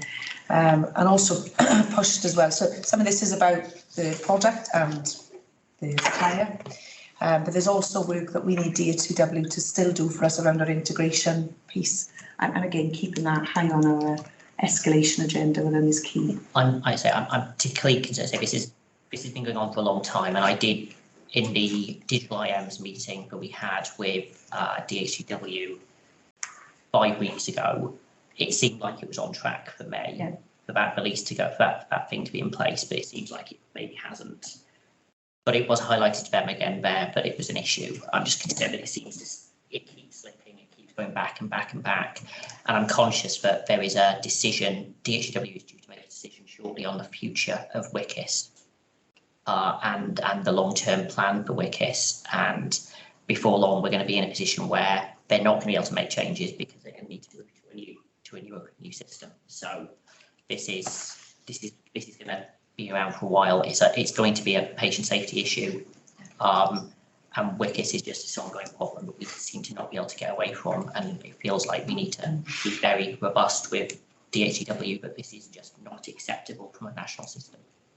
Yeah, I wondered if we perhaps bring a paper at the July board on where we are both in terms of the national conversations, where we are with the reporting issue, which hopefully will be resolved at that point, and then any other, you know, some evaluation of experience so far and next steps. So it might be quite a useful time to just provide an update. I think that would be. And recognising that escalation's already happened, we do have some opportunities. So this week we have our IQPD with Welsh Government, where this issue is on the agenda. They're asking us about the data issue, so we can hopefully leave a conversation there for them to, as well as us escalating for them to. It's just in any other industry, in any other organisation, a three quarters of delay for what should be a basic functionality of a system would just not be acceptable for any system, any supplier, and in any other industry. We would be very seriously reviewing the contract with that supplier and whether that supplier should continue to offer that service or not. And we don't. It doesn't seem to be taken that seriously at DHCW's level, and I think it should. Thank you. Certainly. To rest that again to next week. Thank you. Paul? Yeah, well, I'm just going to support that because we commission a service. If they're not providing it, then we should be asking, well, you know, what are we going to do about it if we're not doing what we're asking to as part of the contract? And I think this is the facts and figures are important. But just ask Hannah, I think excellent reporting, and a huge thanks to everybody. We've got things that are deteriorated, so what's been done about it? So I think that's part of what we need to do to iterate the report itself, to make sure that we can highlight and everybody can see quite clearly where there are deteriorations, what the remedial action and what the actions in train are. So if there's a specific example, we can talk to it, but we've initiated now a bit much more of a focus on drilling into the detail, as I said, an exec team around some of this information, and through those conversations identifying where there's action or issues we need to address, coupled with the work that we're doing looking at more generally the performance management arrangements. So we've talked about the divisional reviews a few times today, and it's looking at purpose of those and then the broader performance arrangement piece, so that we are picking up these issues in a timely way, identifying actions to sort of remediate and improve, but then tracking those. So, well, I don't think we've got that all tied up, but I know for a number of areas where things are going off track, we could talk to give examples of the remedial action, but I think you need to be able to systematically sort of see that. I think actually to be helpful to you, when we've got deterioration, you've got what the issue is on the, which is the latest finding. All you need to do is have a little bit underneath action, saying that the Director of Finance or the Director of Operational Chief Operating Officer is following this up, and then to get some sort of, you know, what can be done to be helpful, because the format, I think, is incredibly helpful to us. Okay. Thank you very much. Are there any further questions? No. Thank you very much, then, Hannah. Thanks. The finance performance. Thanks, Anne. So the report included in the pack is the month 12 finance report reflective of the full year of the last financial year. I'll run through the key points of governance and performance. So following our mid-year review, our forecast was revised to a deficit of £37 million for the full year. We've achieved a position of £36.8 million deficit, which is a bit sort of interesting in terms of it's a success that we've achieved our forecast, but we've actually not achieved our break-even duty. In terms of capital spending, we've ended with an outturn position of £43,000 underspent, so that's a positive position. Our public sector payment policy is achieved greater than 95%, so again that's in line with targets.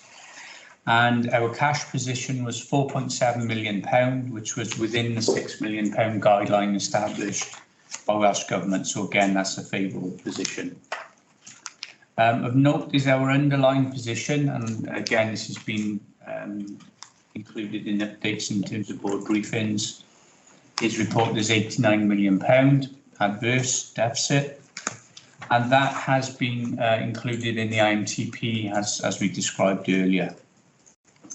And in terms of driving that and what supported the 22-3 position was funding for COVID of £71 million, £30 million of which was for local services, and exceptional costs, predominantly energy, of £18 million. And just to remind the board, they won't be provided in 23-24, hence that's part of their underlying pressures. So overall, our targets, our performance targets, have been achieved other than the revenue position. In terms of key points, the document includes a summary of the drivers for our deficit. Again, that's been presented previously, but that's just there for comprehensiveness.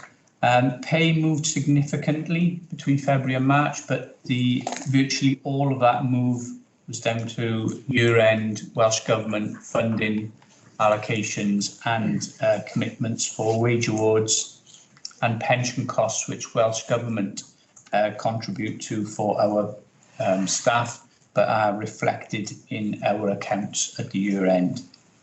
There's a slight increase in variable pay, and enhanced care continues to be an issue for us to be aware of. In terms of non-pay, again, some month 12 adjustments for depreciation, but if you factor those out, the move was pretty stable. So our pay and non-pay run rates are pretty stable once you factor out the year-end elements. Savings, we've reported we've achieved our savings plans, £23 million. And again, that's following the mid-year review and the revision of those plans. And obviously that's benefited us achieving our forecast. In terms of operational elements, so enhanced care continues at approximately 26% for our sites. And there's a table in the report that breaks that down by site, but overall it's 26%, which is an increase on previous years. 188 surge beds were in operation during the month, 277 delayed transfers of care, and CHC Case base was 587, increase of 6 places.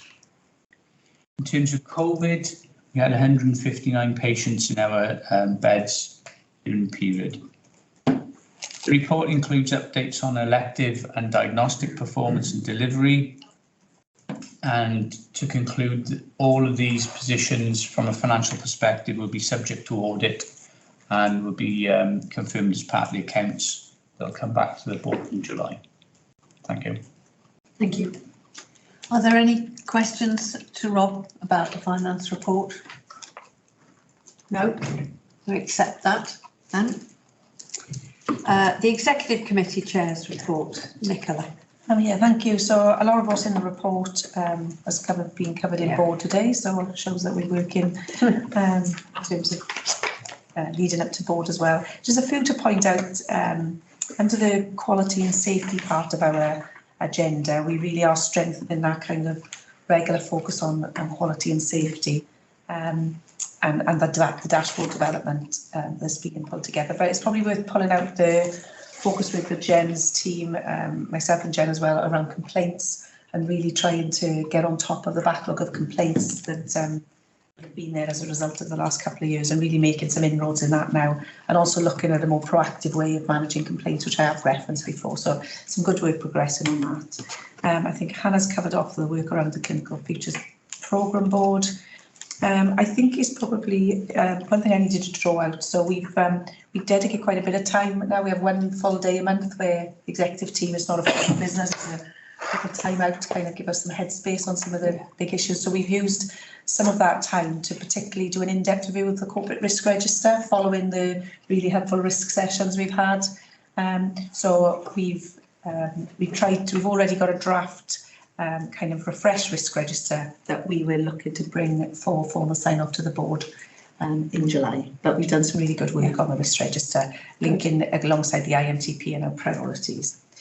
And then I think probably I do need to just mention because I should have done in the chair's report, is we have as an executive team spent time with all of the divisions, the operational divisions, over the last month, which is an opportunity to meet the whole executive team, to meet with the division, to reflect on the successes and challenges of last year, and then the priorities and plans. And it's helped kind of really make sure we're clear of all the risks as well that are in the system. So it's been a really good piece of work.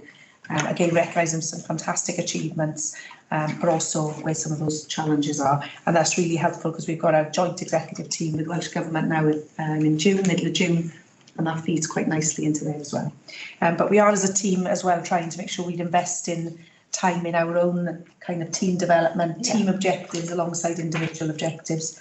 To kind of set us up well for the new year. Thank you.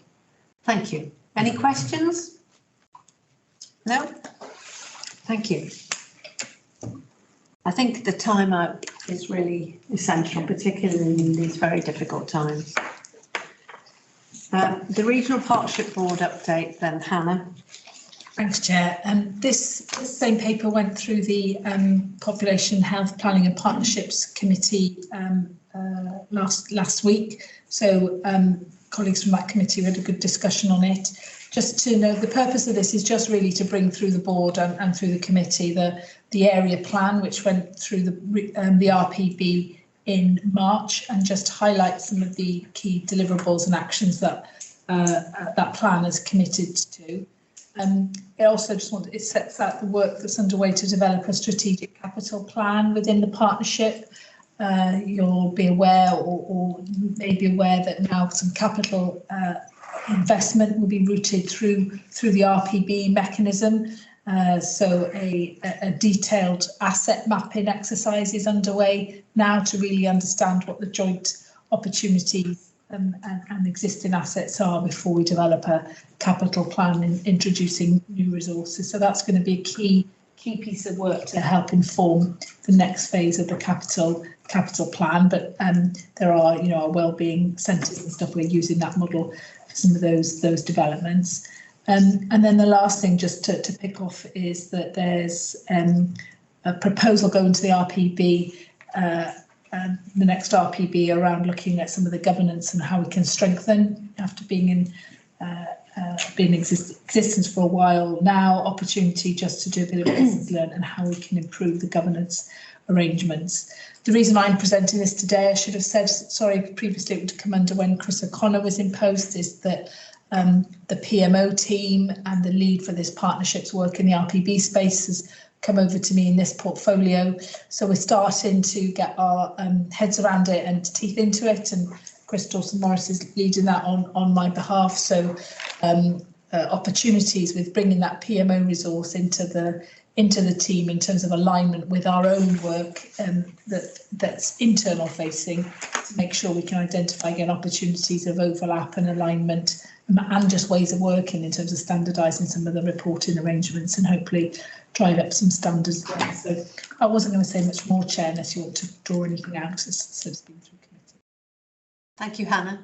Are there any questions to Hannah about this? I think we're going to have a bit of a radical overhaul of what we're trying to achieve. To ensure, as many of the members of the RPB are new, it's a very opportune time to clarify responsibilities, relationships, working practices, governance, so that as more and more responsibilities come on the RPB, we're really equipped well to cope with it. Yeah. And to assure the statutory authorities that we are working well on their behalf. Thank you. Excellent. An overview of joint committee activity. Yeah, thanks. So the paper just summarises the key kind of agenda items for the meeting last week.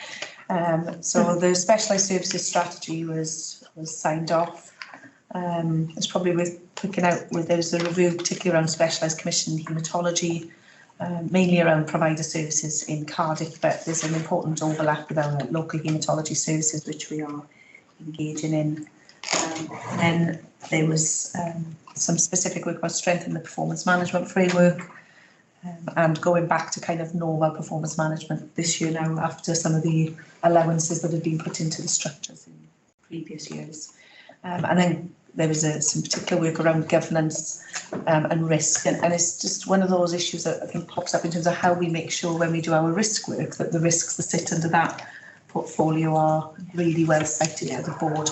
And we've been having some discussion as a team as well about how we strengthen our internal kind of planning and service oversight of the WISC services. And we've got a session with WISC tomorrow with the executive team as a joint meeting as part of the normal.